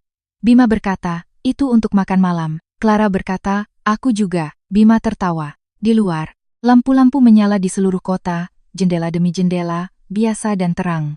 Dulu, Clara adalah istri Adrian Tirtayasa. Kemudian ia menjadi wanita yang mengungkapnya, lalu ketua yang membangun kembali apa yang hampir ia hancurkan, lalu seseorang yang dicintai oleh pria yang tidak membutuhkannya menjadi kecil. Tetapi sebelum semua itu, dan setelah semua itu, ia adalah Clara Wijaya, namanya sendiri, rumahnya sendiri, pintunya sendiri, dan sejak hari itu, tidak ada yang masuk tanpa izin. Terima kasih telah bertahan sampai akhir. Perjalanan hidup para karakter ini akan terus berlanjut. Jika Anda menyukai karya saya, jangan lupa untuk menekan tombol suka, simpan video ini, dan berlangganan untuk pembaruan lebih lanjut.